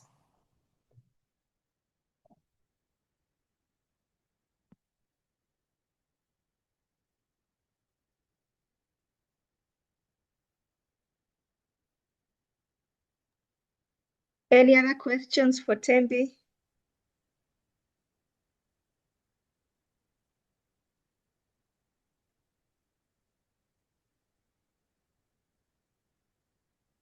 Okay, excellent.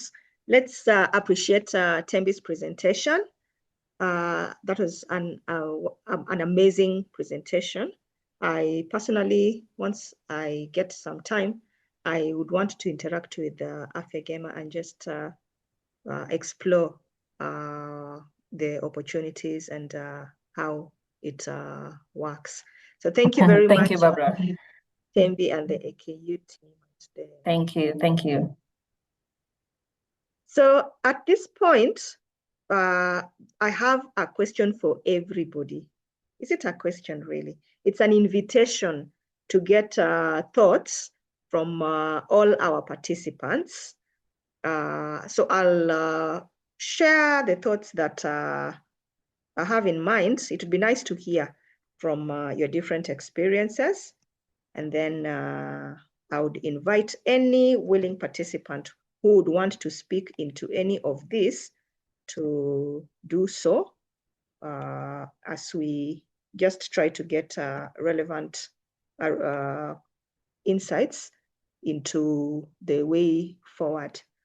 As we prepare to do, as you internalize the questions, which I have put in the chat, I would want to invite one of us to also just share from the side of the team that is following. So I'd like to welcome Mr. Peter Wanjohi. If you can unmute, please do so, and let's get your perspective. Karibu. Yeah, so hi everyone. I don't know if audio is a bit noisy. Audible enough. Okay, sorry. It's noisy.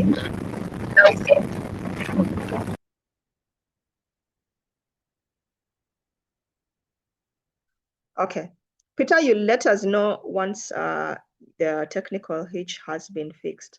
But in the meantime, what are your thoughts, everyone, given the presentations that have been shared? There's normally this argument about the biggest opportunity goes beyond the technology itself, and it lies with solving the real African problems. Would anybody want to react to that? And open our minds to see other things.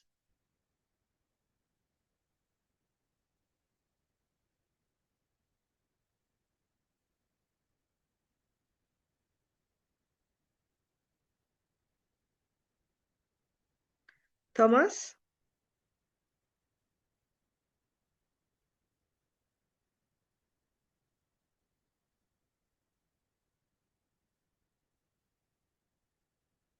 Thomas, if you can hear us, could we invite you back to speak into some of these thoughts? Yeah, so good afternoon. Again, thank you very much for this opportunity to speak again. I was hoping that we'd have a bunch more of questions, but I've received some already. So I'm just going to go through some of these questions that have been raised and try to address them one by one. So people are asking, someone has asked that whether the biggest opportunity in AI right now is solving real African problems. And I mean, the idea here is that, you know, like the market rewards solutions, not technology. That's like my experience. So you can talk about all the technology is great, but people at the end of the day want the solutions that impact them directly, either as organizations or even as executives within those organizations. So, like I think if you think about improving access to healthcare, like it's been said here, narrowing that number of that ratio of medics to patients. Everybody wants to know, so what does that mean maybe for my facility? What does that mean for my pharmacy or for my area of practice? So does this mean that I'm able to serve patients without them necessarily coming into the facility, or does it mean that my healthcare providers, my medics, are able to do a lot more with fewer resources? Yeah, and what does that mean in terms of cost? And when you say reducing cost, that means reducing cost for both the patients and the facility, so that patients don't have to take numerous shots at various diagnoses before they can identify what's actually going on. So that's a reduction of cost on the patient. And in terms of reduction cost for the facility, how would AI serve that? That's for each facility maybe to answer. I think also supporting frontline workers with the right tools, because I would imagine it is as frustrating for a medical worker to struggle with a medical question as it is probably for the patients, because it is I don't think any medical practitioner is enjoying the process of not being sure what's going on with their patient. Yeah, and of course now that means overall we are increasing the number, the patient experience. So I think these are the core issues that we need to think about in terms of practical applications of AI, both in practice, as I said, and operationally. Built for Africa versus scaling beyond Africa. Okay, that's a good question. But I think the latest speaker has said that context is everything. Even like I've heard medics talk about the differences between diagnosis approaches between even Kenya and Uganda, which typically from a global perspective would be very similar. It's similar region, similar weather climate, similar groups of food and stuff like that. But even like the medical approaches could be very different. So I don't know about scaling, but for the actual medical clinical practices, but definitely the operational practices we can borrow and we can scale those, right? So thinking beyond business, I thinking beyond building into business. So what that means is it's already actually probably been alluded to. So as we are building, we should always think about who is the user, how will it benefit them, what is the cost benefit for them, what is the experience impact on them. And I think from a commercial point of view, it is quite risky to build before you figured out some of those questions. You might spend hundreds of thousands of dollars and then find out that maybe you need to spend similar amounts correcting some of the assumptions that you've made. So, and I think this last one is probably the most closest to our hearts at Qhala. So is Africa just building or consuming? So I think we are already consuming, that's for sure. There are a lot of tools, there are a lot of applications, there's already a practice around AI and healthcare. But are we contributing to the global repository of data and thinking and approaches? It is actually quite significant if you think about the amount of data that is being used to train these models. I think Qhala, we have already done some studies comparing internationally built models on performance to Africa's key healthcare questions around specific issues that face Africa around things like, for example, like HIV, which is a typically African problem, but it's not necessarily a huge problem abroad, right? So I think Africa still needs to build, and we need to, and it's sort of like an urgent clarion call for us to build. However, we still need to look at what are the issues that other people have faced when building, so that we don't have to reinvent the wheel 100%. We can borrow some of those practices, we can borrow some of those ideas, but we do need to tailor make our own models, our own approaches. We need to rethink our workflows. Because even now with AI, we are able to critique some of the things that we've always thought don't exactly fit the way we think they should. We just make do because those were the only solutions we had. So building for enterprise, I think, is a big question, and African enterprises will always be influenced by African culture. So it doesn't matter how hard we want to emulate or to replicate other practices. It is important that we have a view that we come from a different approach to life from very many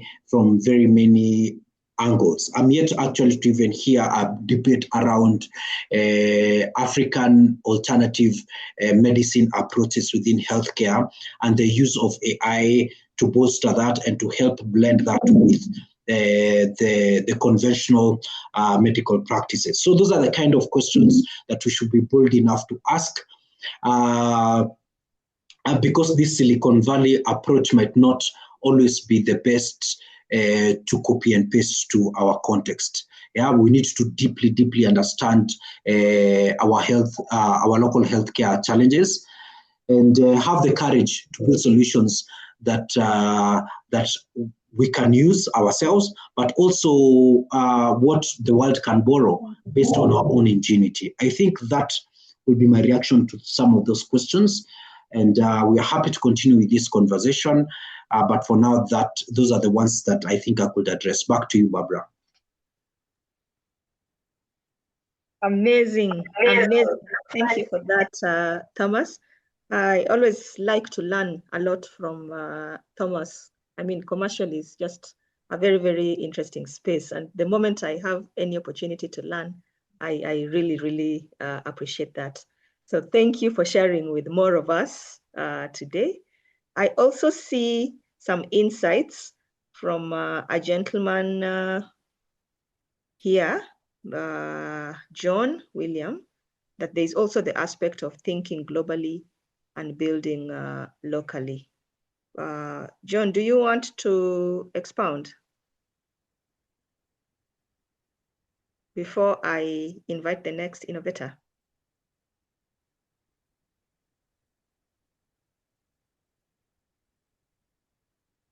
5, 4, 3. Hi, Barbara. Sorry to interrupt. Barbara, can I speak? Yes, absolutely. Okay. Hi, everyone. Barbara, thank you so much. For me, this was very insightful. I'm from the Aga Khan University Projects Department. My name is Abrin. I'm so passionate about AI, and I want to thank the data office for, sharing this with us, because we would not have joined otherwise. Now, I think what has really stood out for me in this session, and allow me to comment on point 4, which says, this is Africa's time to build beyond consuming. Now, for me, this is so powerful, because sitting in this session and watching people stop consuming AI and actually start building is exciting, yeah? Because we're looking at the world moving fast, and maybe most of us are on these global tools. Think maybe Copilot, ChatGPT, Claude. We are literally, we're just consumers of AI, like most of the people in the world. So sitting down and watching a Kenyan young man, build a tool called, is it Atunzi? I really enjoyed that, because as a mother, I use a lot of Baby Center. So I used to use it a lot for tracking. So when I saw the guys tool, oh my God, I was really blown away. I was like, okay, so people are not consumers anymore. They're actually building. Then I come to the Aga Khan tool, Afi and Jema. And if you noticed, my questions a lot were, can we use this in Uganda?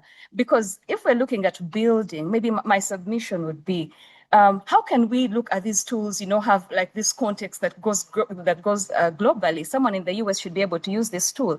Maybe right now we're still in testing phase or something, but I feel like, yes, we're beginning to shape, how AI works for our context and maybe in our work, but we should also look at how can our tools now go to the global, perspective of things. Not just build, maybe so we're building for the Kenyan market. I think, I don't know if I'm the only Ugandan here, but I really kept asking, because everything was like specific to Kenya, yeah? And when I look at Africa, I feel like Africa, we have very specific realities. We look at healthcare access, maybe language diversity, we have infrastructure gaps, and also affordability. So the challenge is not only to adopt AI, but then to adopt it, localize it, and build with it. So very interesting session, and I'm so glad to be part of this. Thank you. Amazing, amazing. When you've been speaking, the name that was displayed is Anthony. Shall we correctly assume this is Abrin? This is a brain, yes. Yes. Abrin, Yes. amazing, amazing. It's Yeah. always exciting to have somebody of a different nationality bringing insights from that space. And you're welcome again and again. Thank you so much for your insights, Abrin. Thank you.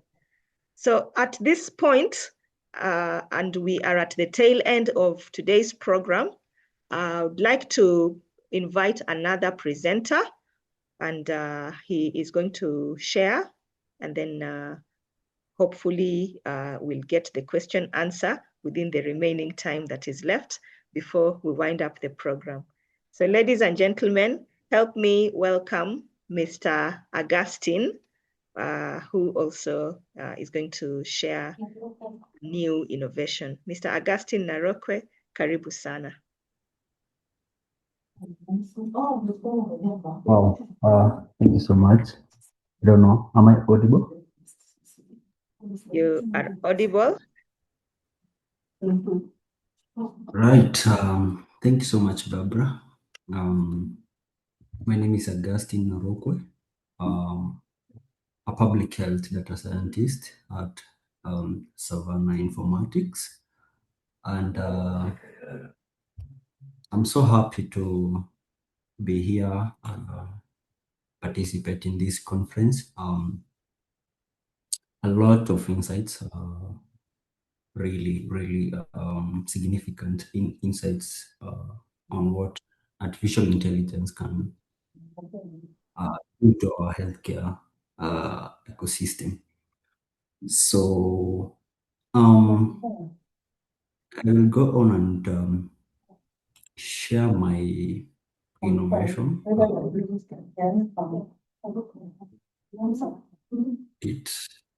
I hope you can see my screen. Yes, you can see the screen. There's just somebody speaking behind you. So that's the only distraction. Okay. How can let me just see.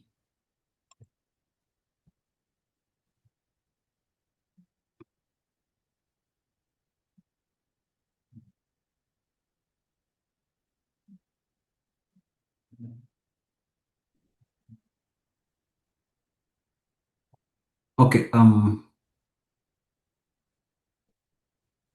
right, I don't know. I'm in the office, but I think just can I proceed. go on? Yeah, just proceed. You can present so strongly that we still get the point. Okay. So this is Imhotep. Imhotep we know is the physician, Egyptian, late back then, who contributed really quite well in medicine. And he is an inspiration to this project because it's all about revolutionizing healthcare access, improving efficiency and efficacy. And whatever he did, whatever modern medicine again did, and now we are in the era of artificial intelligence and emerging technologies. We named it Imhotep 3. So basically, Imhotep 3 is all about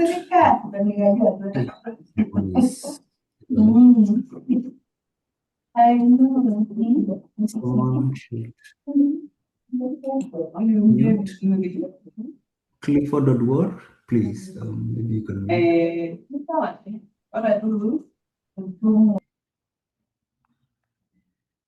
Thanks. All right. So basically, it's an agentic AI system that is focusing on enhancing healthcare access, and it's leveraging two really broader technologies, that is artificial intelligence and blockchain technology. So basically, it's a RAG in terms of AI side. It's a RAG based, and what it does, it allows people consumers of health, that is patients, to have a wallet to store their medical records and their medical history. I am sure we all know this booklet. I think in public health facilities, we usually pay 100 shillings. And we also know like this booklet by our mothers. And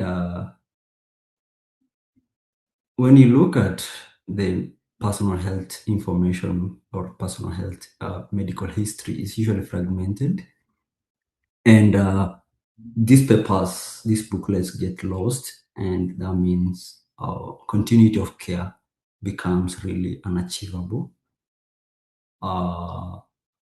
When it comes to like moving from one facility to another, cross boundaries. I've had a lot of conversation around international, crossing boundaries to countries and accessing healthcare and continuing with your healthcare, or even like from one facility within the country. So, like Imhotep allows you, a user or a consumer to upload their, medical history. I'm just using a sample of like medical. So it's uploading every time you visit a doctor. You get your paper, or maybe your, the diagnosis history, prescription, and dispensing records, results record.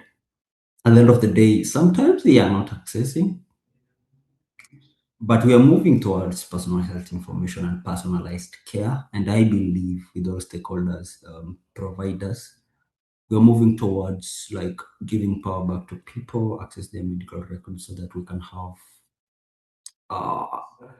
a leverage and benefit to them in terms of like shifting from reactive healthcare to proactive now with these tools like Imhotep 3. So you can see the record has been successfully loaded to the wallet, and the blockchain technology comes in terms of hashing and anchoring the records onto the ledger.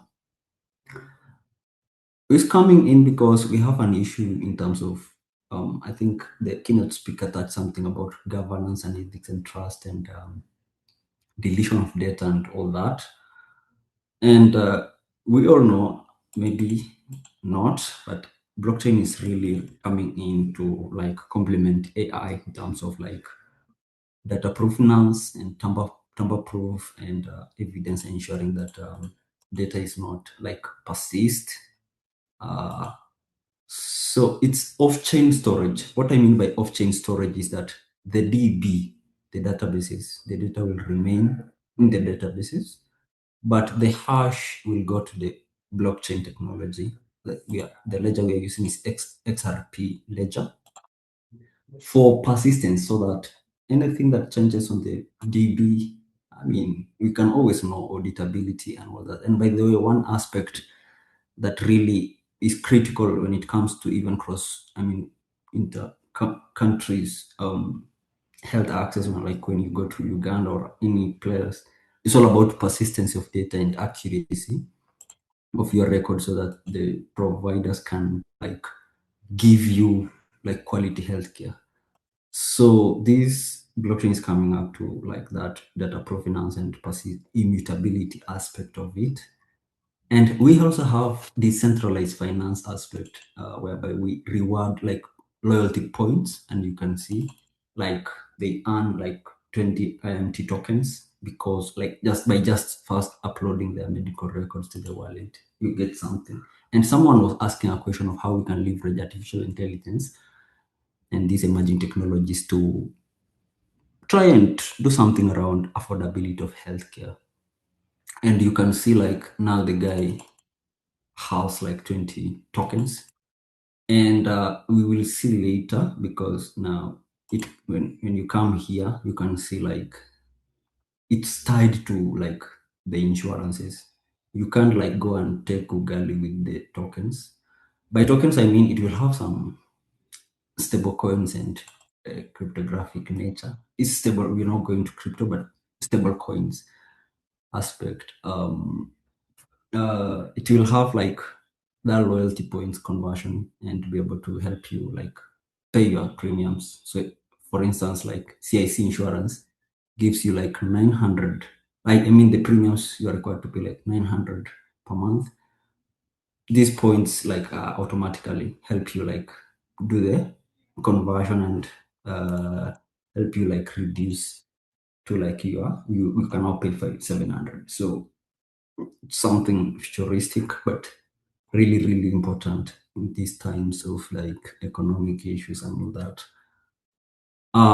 That's affordability aspect, and like you cannot off ramp and go and eat. You can only like it's automatically deducted from your policy, and yes, now you go to like now you have like your records uploaded to the wallet. You can always like add. We have the aspect of like taking like a photo, a scan, and all that coming up. And then now you can like ask like some proactive questions about your health status quo so that like you get some personalized proactive insights about your health and what you need to do. Like I can ask you wanted three like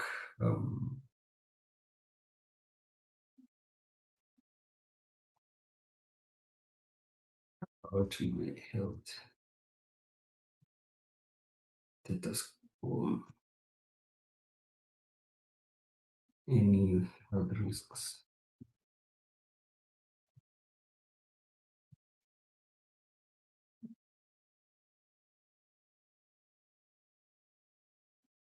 Yeah, so like then it's since it's a rag based, it will go to the DB and do something.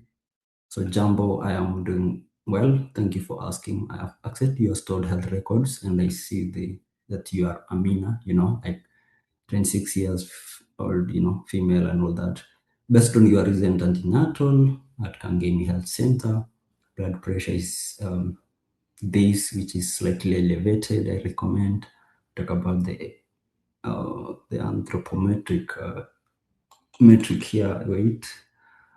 And as for the health risks, identify a few areas to watch: gestational hypertension, anemia, and recommendations. Follow-ups appointments. Schedule a follow-up appointment with your healthcare provider at Kangemi Health Center in 2 weeks.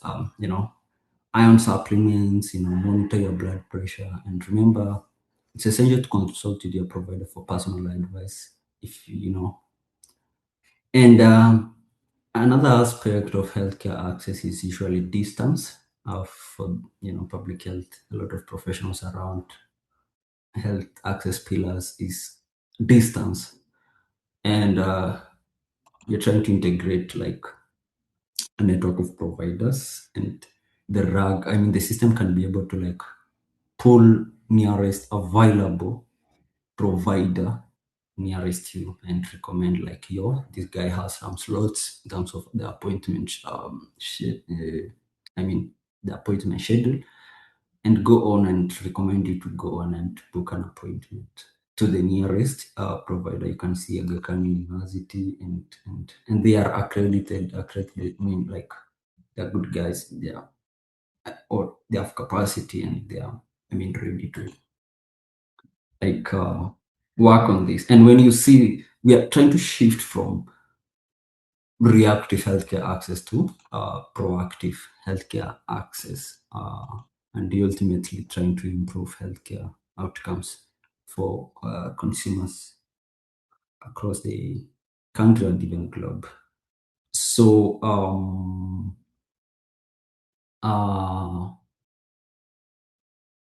that means great opportunities around AI and emerging technologies like even the blockchain technology, and we're all like gonna be thriving and doing well as a nation, as businesses, because you can imagine now an increase of like that proactive access by patients, it's not going to complicate things. And I'm happy the AKU, I think, can't remember the name, but presents the ratio about the availability of providers to consumers, and that ratio is like crazy. And when we have this not this proactive approach, I am sure that we're gonna reduce that ratio, and there's no overwhelmingness around providers, and that means there is availability of health to consumers, to communities across the Africa and even beyond. So that's basically what Imhotep 3 is trying to do, touching really directly on all those pillars of healthcare access, starting from distance, starting from time aspect, accessibility, availability of providers, and at the end of the day,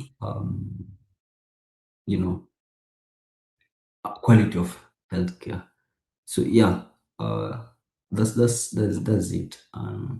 Maybe I can just yield back to Barbara, and then in case of any question, we can go on. Thanks. Kudos, Augustine. Kudos. You said the name is Imhotep. Imhotep. Imhotep.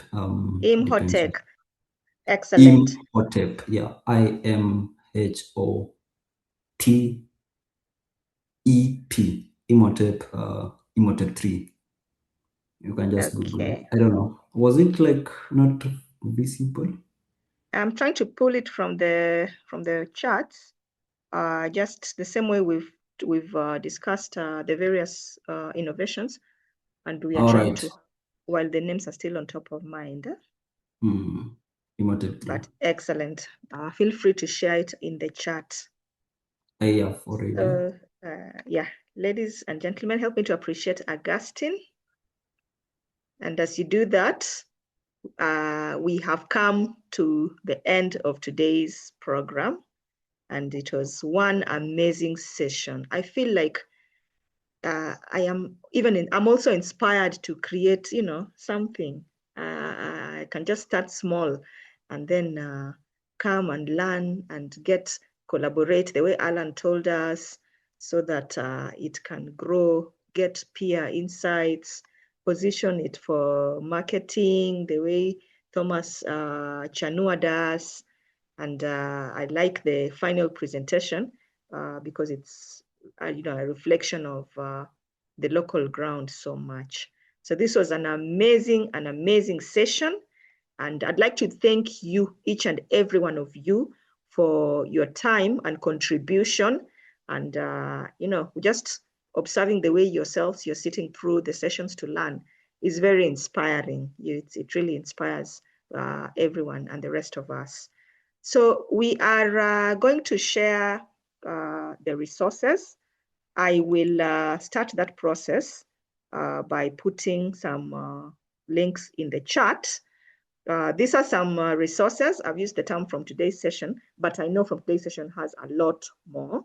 And we'll work together with the KU team, TMB, Anthony, and the larger team to compile all these resources and share them to you. I'm just highlighting a paper that has been done in the health space. And then there could be somebody here who's interested in data and is wondering, where do I start from? So I've also pointed you to an e-learning where I know you'll find very simple courses pertaining to data. For more about the Africa AI literacy movement and the Africa AI Week, allow me to point you to the Qhala social media pages, because as Thomas mentioned, there are so many activities and they're running concurrently, one after another. So if you stay connected in these platforms, you will be able to miss. And so if there are some of you who are keen on faith-based AI in faith-based communities, there's a conversation this evening, and our very own CEO and founder, Dr. Shiko, will be part of it. And then if you are invested in the education space, tomorrow we have an induction training for the educators. So all you need to do is to express interest, and I have left you with the email that you can use so that we stay in touch. If you don't find the social pages, any of these hashtags will connect you to the community and the different what the different